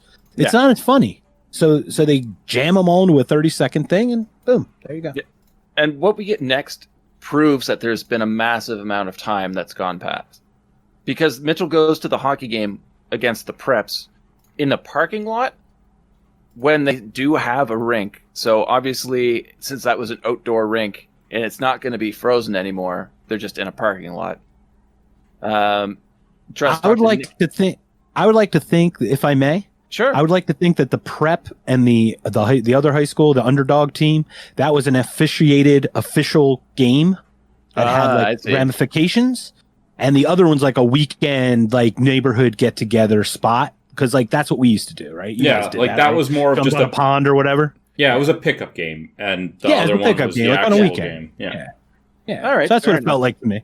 But you make good points, because they are able to actually rollerblade. It's completely dry, even though the surrounding area has snow and whatnot. It's completely dry in the area. Augie tells Jack to let Mitchell play so they can laugh at him getting roughed up, and Gloria flirts with Wiley more. Somehow Mitchell now knows how to play hockey. It doesn't really explain how. Because he's on rollerblades instead of skates, dude. It gives him magical powers. Yeah, like the gift of stick handling, apparently. Yeah, I found that there is that a phenomenal surfer rollerblader can handle a hockey stick. They are two very different skill sets. Two very different skill sets, right? Like, you guys know as much as anyone. Yeah, eye coordination handling and the foot coordination for, say, just skating on its own. They're two different things. Oh yeah, you get foot coordination first, then you worry about puck handling. Yeah, then you watch Mitchell Guzin just cut through the defense of the Preps like a hot knife through butter. Yeah, he's a natural. He's a natural. But Blaine 2.0. But we luckily get to see our third scene of him just getting checked. Does he I get? believe. Yeah, because Blaine checks him Blaine into spears him. Yeah, right through he spears him real hard. Like into the Blaine garbage spears him cans that are barriers or something like that. I don't remember. Bobby Lashley Roman Reigns style spears. Just right into him. I'll stick with Edge, thank you very much. Oh, Edge will work. It's throwback. Look at you. Blaine confronts Mitchell there. The two almost actually have a fight. And this is what I found really strange, because instead of fighting, which we know Mitchell's not going to do, he waits until the face-off and then rips Blaine's shorts down. He pantsed him. He's a pacifist, no violence, but has no qualms with humiliating others. Yeah, that's good. That's emotional abuse, Mitchell. True pacifism. How stealthy was he? Like, they're in the face-off. Does nobody on Blaine's team see him coming and say, "Hey, dude, turn around"? No. But why does this end the game? Well, because they try to chase him off. They don't, though. He just runs. They actually go after him, kind of, and then Blaine tells him to move the car. That's right, because they couldn't get out. Yeah, but no. So you're right. He pantses him. First of all, I'm sorry, but shelled nuts have shells on them. Okay, it should be called de-shelled or de-pantsed. You don't get pantsed. Pantsed means you put them on. Pants on someone, right? It doesn't make sense. You got de-pantsed, my friend. No, you found a logical. I know, a logical loophole in Airborne, of all things. This is an airtight story that I just blew wide open. Well, it wasn't until now. I can't get past the crack in the foundation now. But no, he got deep. But bad. Yeah, well, unintentional pun. I mean, completely intentional pun. Completely unintentional. All right, Ben, move forward, man. The bullies move the car. Move the car. He's stomping in his does the rollerblades on make it look that much more ridiculous that he's stomping up and down? Like, how is he going to step on the gas pedal with his rollerblades on?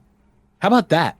Good question. But he's definitely not sliding across the hood of the car without pants on. Thanks, Blaine. And how does Blaine have only a Volkswagen? He should have like a Beamer or something. You know? And why does he need the car to move? Everybody else went through other gaps in between cars. Just go to the side, man. I think he was going to drive the car. He was going to drive him down. Oh.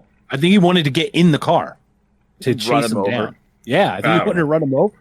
I'm just going to put myself in that. If I were Blaine, I'd want to run him over with my Volkswagen Jetta. You think he'd at least have a late model like Volvo? That's right. You think he'd have something a little more casual, like Blaine. Blaine doesn't drive a fucking Volkswagen. Well, Blaine might drive a Volkswagen. Gentlemen, explain this next scene to me. Okay. The bullies, without Jack, show up at Wiley's house looking for Mitchell. They hug and cheer and lift Mitchell up on their shoulders, and now they're all friends. Augie says that they had him wrong all along. Mitchell didn't do anything except, as we've established, de-pants Blaine. Well, yeah. That's it. That's all he did. You just said it. The bullies all showed up at his house. He's now proven that he too is a bully. Yeah. Camaraderie. Yeah, but he's the pacifist gang leader. In a Gandhi way. Yeah, much. He's a Gandhi bully. It's okay. You've showed us new ways. Use emotional. There's a race at the Devil's Backbone, and they want Mitchell to help them out. It's dangerous, but it's their chance to prove themselves not to be losers, I guess. Ben, Where did Devil's Backbone play? This is the first time anyone's heard of it. Wasn't even like a foreshadowy thing they could have done, like driving from the airport. Oh, there's Devil's Backbone, or some kind of indication that it existed until like 3 minutes before the end of the movie. I feel like there was no location scouting for this. They just knew that they'd find hills somewhere. And then they just call it names. Yeah, because apparently the whole thing was filmed all over different areas of Kentucky. Oh, really? Yeah. So it wasn't even in Cincinnati? Because Kentucky and Ohio right across, because there is a stadium scene, right? I'm wondering if that's where the Cincinnati Bengals play and the Cincinnati Reds, I would think. I would imagine. But so, anyway. Like, they even say it's not even one hill, it's a series of hills. I'm like, okay, they definitely went back for that line. Yeah, no kidding. They couldn't find a long hill. All right, so the bullies come. They're like, hey, join our team. Everyone gathers for the race, including Wiley, who we already know can't skate. The race has no rules. The first team that has 3 members over the line wins. So I guess that's not a rule. Yeah, but the rules are there are no rules and first 3 over. Yeah. Boom. Still a rule, if you ask me. Anyway. It is a rule, yeah. The race is what we all expect. People jockey for position, fall, do tricks, avoid oncoming traffic. Decent wipeouts, though, like flying onto a porch, through a fence, under the front of a parked car. Honestly, yeah, really decent stunts for this. I did not expect that. Yeah, the one where the dude came around the corner and slid under the car, that one looked like that guy got hurt. That one looked really nasty. Jack wrecks himself, and Blaine misses a shoulder check. It falls into the water. Mitchell goes back to grab Jack, and the two cross the finish line, winning the race. Now, I'm going to go back here a little bit in a second, but Gloria and Wiley kiss. Nikki hugs Jack, then kisses Mitchell, and then we get the credits. Now, fade to black on the kiss, man. Yeah, this is why I want to talk about the tagline of the movie. Because Mitchell became the most popular guy on Earth once he took to the sky. But that never happens. All of his stunts were matched by other characters in the movie, except him jumping off of a parkade. And that's not taking to the sky, that's falling. Yep. It's like Mitchell became the most popular guy on Earth once he jumped off the parkade. Once he mastered gravity. Yeah, once he fell. Yep. And then they don't really give you much in the way of like you really blew the top off of this. I thought this was way deeper. You just took the top right off of it. But you think that they would show? How'd you expose this as such a sad movie? Well, I'm pretty sure Blaine's dead because you're not swimming in rollerblades. Yeah. You forgot all the obituaries they had. The kid that slid under the car, Blaine, somebody in the mob got killed, I'm sure. But they show so little resolution. He wins the race. There's a kiss. He doesn't even shake hands with Jack. Yeah, the ending made zero. There was zero closure there. They're like, let's just call it, guys. We're already over budget. Yep. The one thing that really irritated me about the end of this movie is completely unimportant to the plot. But it's when that guy slides onto the porch and knocks over the spittoon in front of the 3 old men. I was totally expecting one of them to just spit on him. Because they're all just chewing tobacco. True. I had one issue with this in that before they do the... yeah. One major one. Wiley's talking about how dangerous this hill is and how...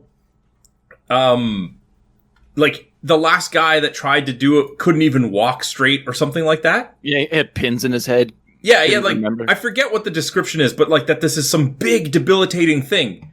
And the last guy who walked down the hill couldn't even remember who he was. Yes. And even though there was wipeouts, everybody came out of this race unscathed.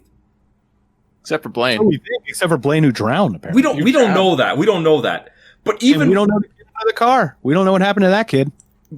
But even Wiley, who can't skate, came out of it just fine. Pretty sure that kid just got dragged for a while uphill. That's true. He hitchhiked with that other guy, the cackling bad guy on the preps. Oh, why are you gonna cry? And who's giving shut up? Why does nobody give Snake any credit for being the first one across the line in a flawless run? Even even Mitchell had to take a shortcut by jumping off the parkade, but Snake just straight skated down completely, a perfect run, made it first across it, and nobody says shit to him. No wonder he's bitter. I was really hoping we would just see Snake like cutting sweet corners and just like knifing people around. Yeah, I thought that's what he was going to do. Like right at the finish line, take those two guys and just shiv them or shank them a couple times. Like as I said earlier in the movie, they build him up as some tough guy, and at the end, when there's this perfect opportunity for people to be jostling and fighting down the hill, he just straight skates down, and he's faster than everyone else. It's the Mighty Ducks line where it's like, "Oh, the goalie." Yes. But the truth is, like, oh my God, these guys, they're invincible. They can do anything. Jumping off of parkades, into water, under cars. It's amazing. True daredevils. So, that was the movie. That was a movie. That was a movie. What do you got for us, Ben? Well, I was curious because I had seen the movie case, like the VHS case, in stores when I was a kid, and I never really bothered watching it. And then I looked into it as we were about to start doing this, and I was like, oh, directed by Rob Bowman. That sounds familiar. Why do I know that? Oh, Reign of Fire. Sweet. And Elektra. Oh, fuck. He did Elektra? Yeah. Ugh. Bill Apablasa, I guess is how you pronounce his last name, was the screenwriter. But this is his only credit. His only? His only credit. It's not that bad for a 1993 teen film, if you ask me. Especially it's more for like younger teen, I would say. It's no Can't Hardly Wait. It is definitely not. And it's certainly not She's All That. No. By any means. And those two are like the standard. Clearly not written by Jim Arbach. Screw that guy. Honestly, this is like the Big Green for a slightly older group of people. No one's seen that soccer movie. Never mind. Moving on. I've seen it. Not seen The Big Green. It's terrible, terrible Disney movie. I've seen it. I'm ready to look it up right now. The budget for the movie was cool $2.6 million. The gross was a slightly warmer $2.9 million. Okay, so it made a profit. No, it did not. Oh, damn. Yeah. Even in cult status afterward? I'm pretty sure there are not going to be a lot of people buying Airborne over the last few years to give it an extra, $1.7 million. Oh, I thought you said. Profit. What? How is it that? Is it that short? $2.6 million. If you're taking a budget of a film and you want to see if it's making any money, yes. Most big budget movies, which I guess this would be considered for marketing in the early 90s, you take that budget number and double it for marketing costs. But for it to really make all of its money back, you'd have to be getting in about $5.2 million. Okay. So I like it. Look at this insight, Ben. This show is like I just learned something. But I went to school for film and television production management, so perfect. Marketing and distribution were a part of it. But how much of that review shitty movies on podcasts? I love it. How much of that budget takes into account things like Mark's Laserdisc purchase? True. Yeah, I am one of only 3 people who have this on DVD. I think you might be one of only 3 people that can play a Laserdisc at this point. It's true, but I have all 3 Star Warses in their originals. Boom. Holy shit. Nice. I have Greedo not only not shooting first, not firing a single goddamn shot, people. The cold-blooded murder cut. Yes. Han is the only one who shot. And I have the evidence. That was probably the nerdiest thing that was ever said on this show, but I'm A-okay with that.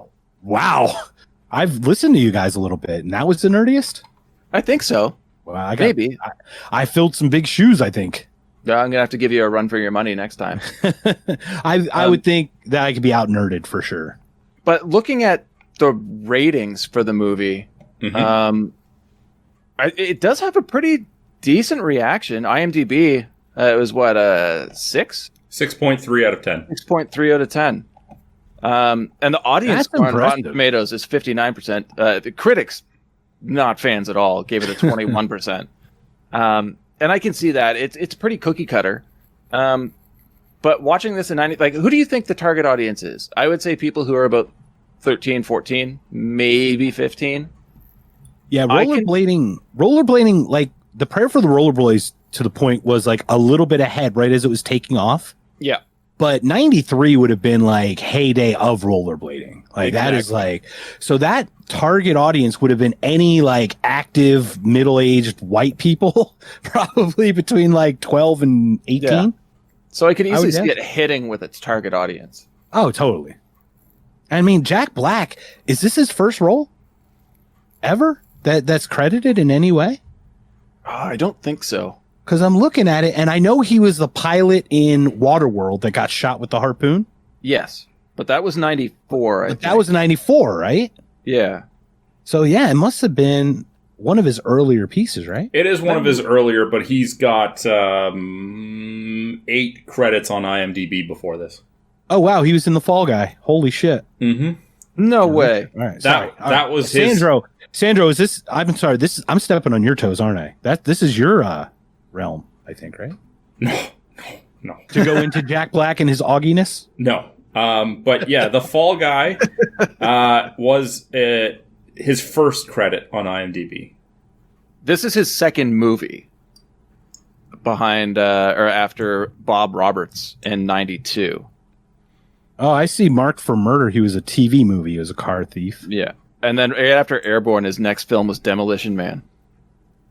I don't remember him in now. Oh my gosh. Yeah, he lived in the underground with Dennis Leary. I have that on Laserdisc also. I have a very nice extensive Laserdisc collection, ladies and gentlemen. Demolition Man, Harley Davidson, and Marlboro Man. All 3 Star Wars is. I'm very happy. Don't have a single Laserdisc. Don't do it. But my favorite movies I do own on multiple formats. Beautiful. Oh, you want to talk Biodome? Hey, do it. I rented that VHS so much from the local video store, they just gave it to me. No way. Yeah, I've got promotional pins. I have the soundtrack on cassette and CD and bought it off iTunes. I've got the movie also on DVD and Blu-ray now. Yeah, Biodome fan. I think we're going to have to bring you over. Have you guys dissected Biodome yet? No, but I'm down for it. Sandro, What do you think? Yeah, whatever, man.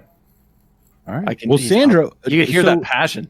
I hear it. Yeah, look, whatever, bro. I'm cool. Did you just call him a piece of underwear? He just did it again!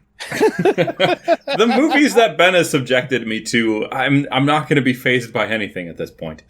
Unless it's Candyman. I'm not doing it. Yeah, our next trip is to Caprini Green, so enjoy Candyman. Oh, yay. We have some awards? Is that yeah, what we're that's at now? what to segue into, but you beat me to it. Thanks, buddy. You're welcome. He's just eager, man. Give him a break. I'm a stove tapper, bro. All right, so I will do the awards then. All right, let's go for it. Give us a little bit of structure here. So our first award is Worst Performance. Mark, why don't you start us off? Ooh, worst performance for me is gonna be the John Wayne from The Father in the beginning. Circle the wagons, whatever that thing he did. That was awful. That is a unique take. I think that's the first award where somebody picked a performance based on just one line delivery as opposed to the role itself. I think he only had like one line, so. Yeah, he had a few. Oh, did you show him my Zamboni award? And we need to get him a cup. He's already got a puck. He's got to win one of those. Well, first he says puck, and then it clarifies to cup. But I'm a little saddened by that. I wouldn't have picked Patrick Thomas O'Brien. Only for the bat poor impression, not for any other reason. Hey, your reasoning is your own, and we can't argue it. Ben, who do you have for worst performance? Shane McDermott as Mitchell. I don't know. Irritated me so much the entire time. I'd like to change my name to the Rollerblades from the Airborne movie. But he just like there are some moments where you're like, holy shit, this kid can actually kind of act, and then he just ruins it. The entire movie went back and forth of being like, God, this guy's annoying, to, God, I want to punch this guy in the face? I thought he was okay. I didn't think it was, like, egregious or anything, but I didn't think it was good by any means. Well, I looked at his little, I wouldn't call it discography, but his works of art that he's done. After Airborne, he had one episode in a TV show called Loving, one episode in Law and Order, and a few in All My Children. So he really skyrocketed after that. I don't know. It's his only film credit, right? Then he had, like, just like you said, a handful of TV shows. Yeah, this movie catapulted him into sub-stardomness beyond anything. Sandro, who's your worst performance? I went with Owen Stadel as Blaine. Oh, that's a good one. I disagree. What's your reasoning? Okay, well, the first thing that really got me was when he was egging Jack on for a fight in the hockey arena. He threw his gloves at him in a really odd way. Everybody knows you throw gloves down when you're going to fight. Yes. I didn't like the way he acted with his cup. Like, you act that crazy, like that your shit got pulled down? Like, no, not really. And also the scene where he just tries to, manhandle the women in the bar was so badly overacted.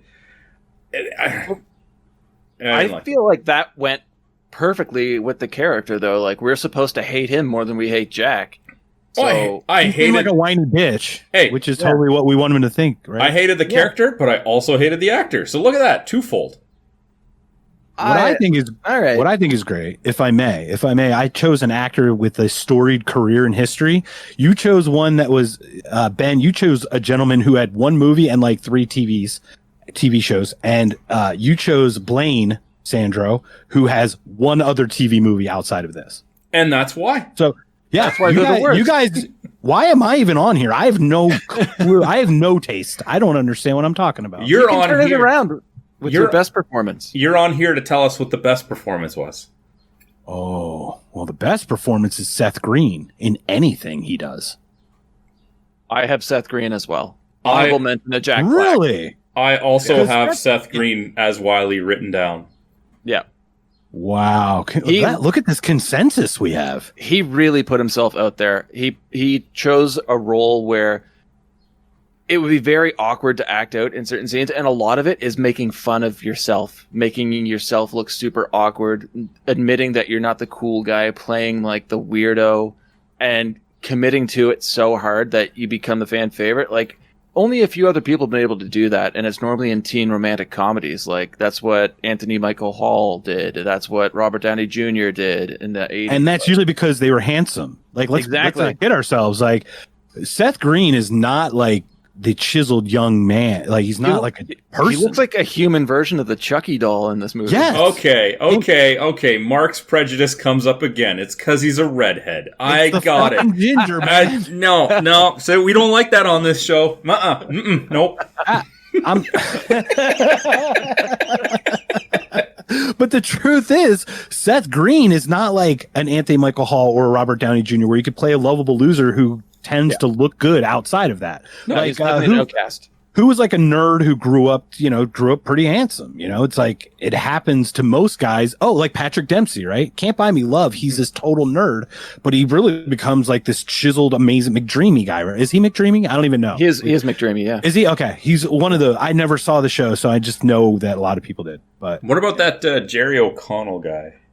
That's another one. He's my favorite. By the way, another shitty movie, Buying the Cow, has Jerry O'Connell, has Ryan Reynolds, Bill Bellamy, and what's the girl from Who's the Boss? Alyssa Milano's in it.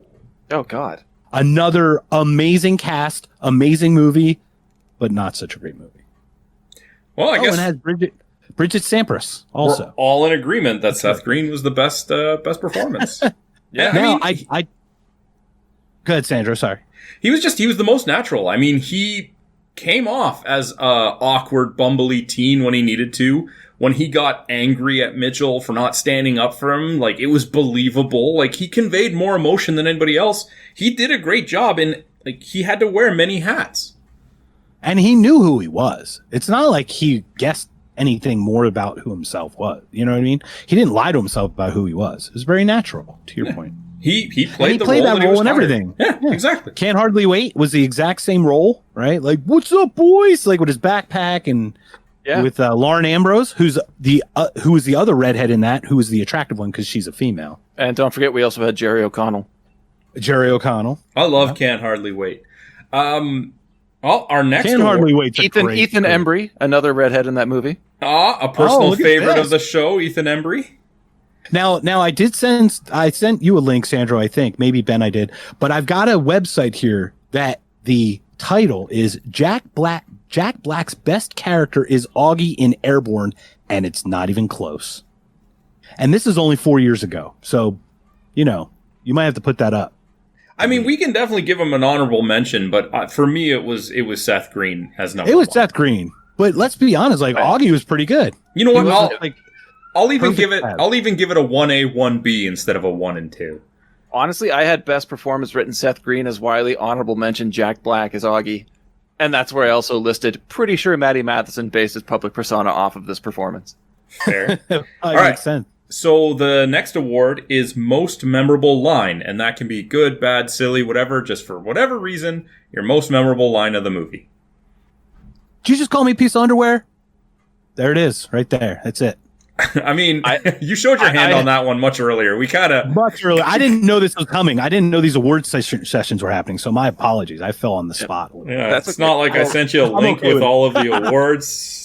Yeah, that's the thing. You told me to link. I didn't see it. So that's a 46-year-old man who has no idea what technology is. It's okay. Well, let me cleanse the palate for everyone here. My most memorable line is, did he just call you a piece of underwear? You guys both had that, eh? Yeah, but I started off with chill, brah. Chill, brah. That's the best part, though, because he's got to call him brah before he can ever be associated with underwear. I know I get mad at Ben for doing this, but I'm going to do it. I have an honorable mention. What was your first one? Was it the underwear one? No. Oh, okay. It was not. But my honorable mention was on the drive home. The aunt says, "There's the big hole where the sausage factory used to be." I swear I had to do a double take when I heard that. I did as well, and it was so early in the movie that I was still trying to figure out what I was in for, what sort of tone they were going to set, and that made me chuckle. But it wasn't my most memorable line, and I think my most memorable line is going to be one that most people didn't even notice in the movie. You know how they have those scenes where people are just kind of like trailing off on a conversation as they're transitioning scenes? Yeah. So when they're at the restaurant for dinner, the girls are in the bathroom, and this is where, Nikki's telling Gloria, "Oh, he'll grow on you." And when they leave the bathroom to go back to the table, Wiley is just finishing a conversation with Mitchell before they address the girls. And what he says is, "My dad shot her. It was weird." What? And in my, I rewound it just to double check. And I even have in my notes, "expand" with multiple exclamation marks. Your dad, the guy with the Zamboni and the cup, shot her. Who's her? And why is it weird as opposed to anything else? Yeah, I don't. We have a sequel on hand here, boys. I feel like we do. Do you think there's bodies buried under the rink? Go back to that scene of the movie and listen I'm going for back it. After the it makes no sense. You both have opened my eyes to another world of Airborne that I just can't wait to pick apart some more. I'm looking forward to seeing Uncle Louie, the much darker version of Uncle Buck.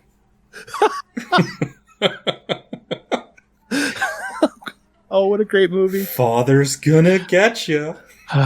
This axe is sharp enough to circumcise a bug. You're not a bug, are you, Nat? Wait a minute, Nat, bug. I see a connection. Honestly, he looks like and acts like a serial killer in this movie. He kind of does. Is this the new season of Dexter is going to be going after the Zamboni driver from Airborne? Well, he did end up as a lumberjack in either Pacific Northwest or Canada, we can assume, right? Sure. I have no idea. I didn't know that. Did he lumberjack it up? Is that where we're at? When's it coming out? Do you guys know? Nope. No. Anyway. We talked about Dexter ad nauseum, and we have no idea when the new one's coming out. I love it. We have one final award, and it is the most memorable moment or scene. Again, also good, bad, silly, ridiculous, for whatever reason. Your favorite moment or scene. Do you need a minute, or do you want to start us off? Oh, I know it. Okay. It's the water on the toilet paper, because it gave me great prank ideas for later. I remember watching that going, holy shit, that's a really fucked up thing to do. That's brilliant. I need to do that to people. It's brilliant, exactly. I felt like the Guinness guys, like, brilliant! Back in the day. It's exactly what it was. I loved watching this, and then watching him, like, because he's sitting there on the toy, he's like, oh, man. Like, you just see him like, oh, I'm screwed now. What about you, Ben? Oddly enough, for me, it's the entire race at the end. It did take up a lot of screen time, but it had really cool shots, had some really cool stunts. It gave me some of the better jokes towards the end of our notes, specifically about things like the tagline. I feel like it's a perfect little capsule of everything that's right and wrong with this movie. And it's just like, I don't know, it was good. I enjoyed it. I have written down here, toilet paper prank. No. Yep. No way. Yes, No I do. way. That's bullshit. There's no way. Oh, sorry. I meant to say the toilet paper prank.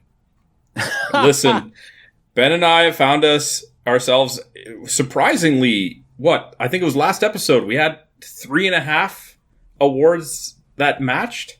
Something like that. And that's impressive. We could have gone 4 for 4, but I refuse to change what I have written down, because what I write down is what I say, and I have toilet paper prank written down. I love it. So what are your thoughts on this? What makes that scene the best for you? Just like you said, I saw that scene, and prior to that we see, they cut the back of the chair off, they put sand in the locker. This is all pretty kind of pedestrian. And then I saw that and I'm like, this is diabolical. And it is also so clever, but only would have worked if for some reason toilet paper was elevated above the stalls like that. As opposed to, in the stall where it normally is. You want to talk diabolical, though. None of us mentioned Seth Green getting glued to the locker. That's true. I didn't mention that. Like, he got his hand stuck on the lock. Glue. The guy weighs 36 pounds soaking wet. But, like, the lock had glue over it. His hand stuck to it. Then he looked down and his feet are glued to the floor. And the next time we see him, he's leaned up against it and can't move. Oh, man. All right, so that is the awards. I guess the only thing we really have left to go on, or to go to, is our final thoughts / recommendations. Watch this movie once. At least once, but watch it once. Oh, yeah, definitely. Watch it once by yourself, watch it a second time with friends, and then just pretend it never happened. I loved it. I'm kidding. I loved it. I'm going to buy it. I 100% am going to buy this movie now. It is a great background. Like, it's great to have in the background, because every once in a while you hear something like, did they just say I shot someone or whatever, and it got weird. To your point, Sandro, I had no idea. I have to go back to the film to watch that now. It was a fun movie. Obviously, you have to know what you're getting into. You don't watch this movie if you want anything more than just a ridiculous 90 minutes of turning your brain off. But it was... If you want like a stereotypical like Californian and a stereotypical Ohioan, or how they're perceived, this is one of those great stereotypical type movies. Yeah, I agree. I had a blast. It was not like, it was fun to actually go and, make notes on this one and pick it apart and just have a blast with it. So yeah, I definitely recommend it. I accidentally deleted all of my notes for this movie last night and had to get up early to rewrite all of them, and I was dreading it, but I had such a blast watching the movie again. I didn't care. So that should say something right there. Awesome. See, I'm glad. Well, I'm glad. I'm glad it was light enough to just kind of watch, right? It's one of those guilty where you can sit back and really have to think too much. Yeah. So Ben, I have a question for you then, buddy.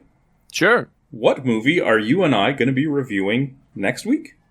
Next week, we're going to be talking about 1964's The Last Man on Earth.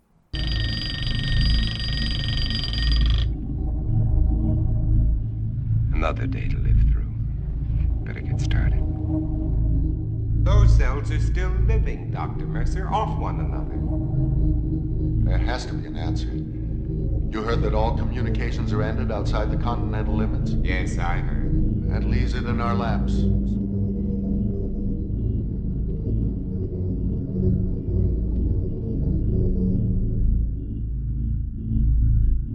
World.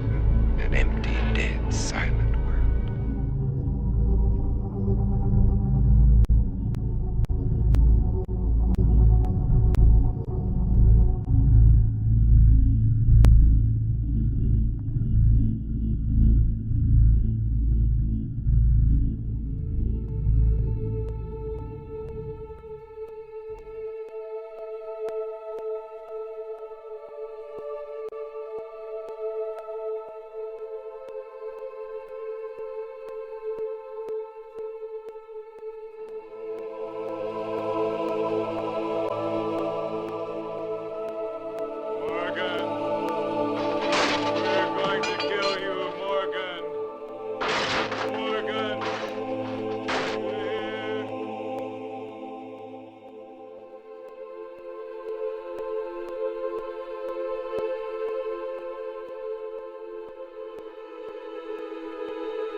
couldn't see.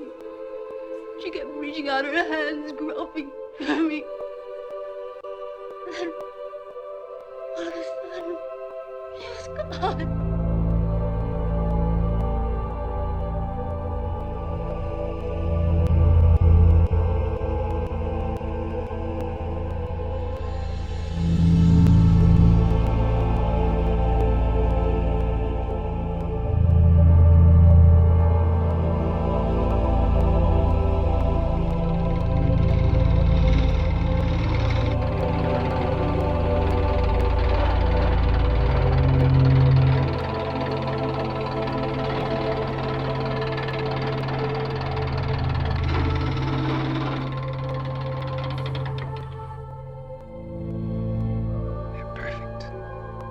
Just wide enough to keep the flesh apart so their body seal can't function. And how many more of these will I have to make before they're all destroyed? They want my blood. It's their lives or mine. And I still get squeamish.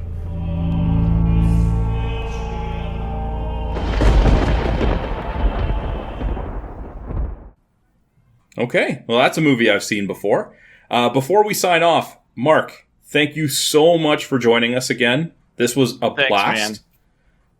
It's been so much fun for me. We've never spoken before we did this. Nope. So I want to be clear to the audience that that Ben and Sandro had no idea the 42 voices in my head, and I apologize, but it comes out that way. But I'm really looking forward to having you guys come on. So think of a topic you guys can want to do, and we'll get you guys on our show, and I'd love to have you guys on. Thank you so much for this. This is so much fun. That being I can said, talk shit about stuff all day. That being said, please tell our audience again where they can find you. You can find me on the Twitter at NockedCon. My website is www.knockedconscious, not knocked unconscious, but knockedconscious.com, as well as Beer Googles. But Googles is spelled, it's Google with an extra G or Goggle with an extra O, depending on how you want to spell it. But those are the two podcasts I have. I'm on Twitter all the time, so reach out to me. Awesome. So until next time, guys, have a good one. All the best, guys.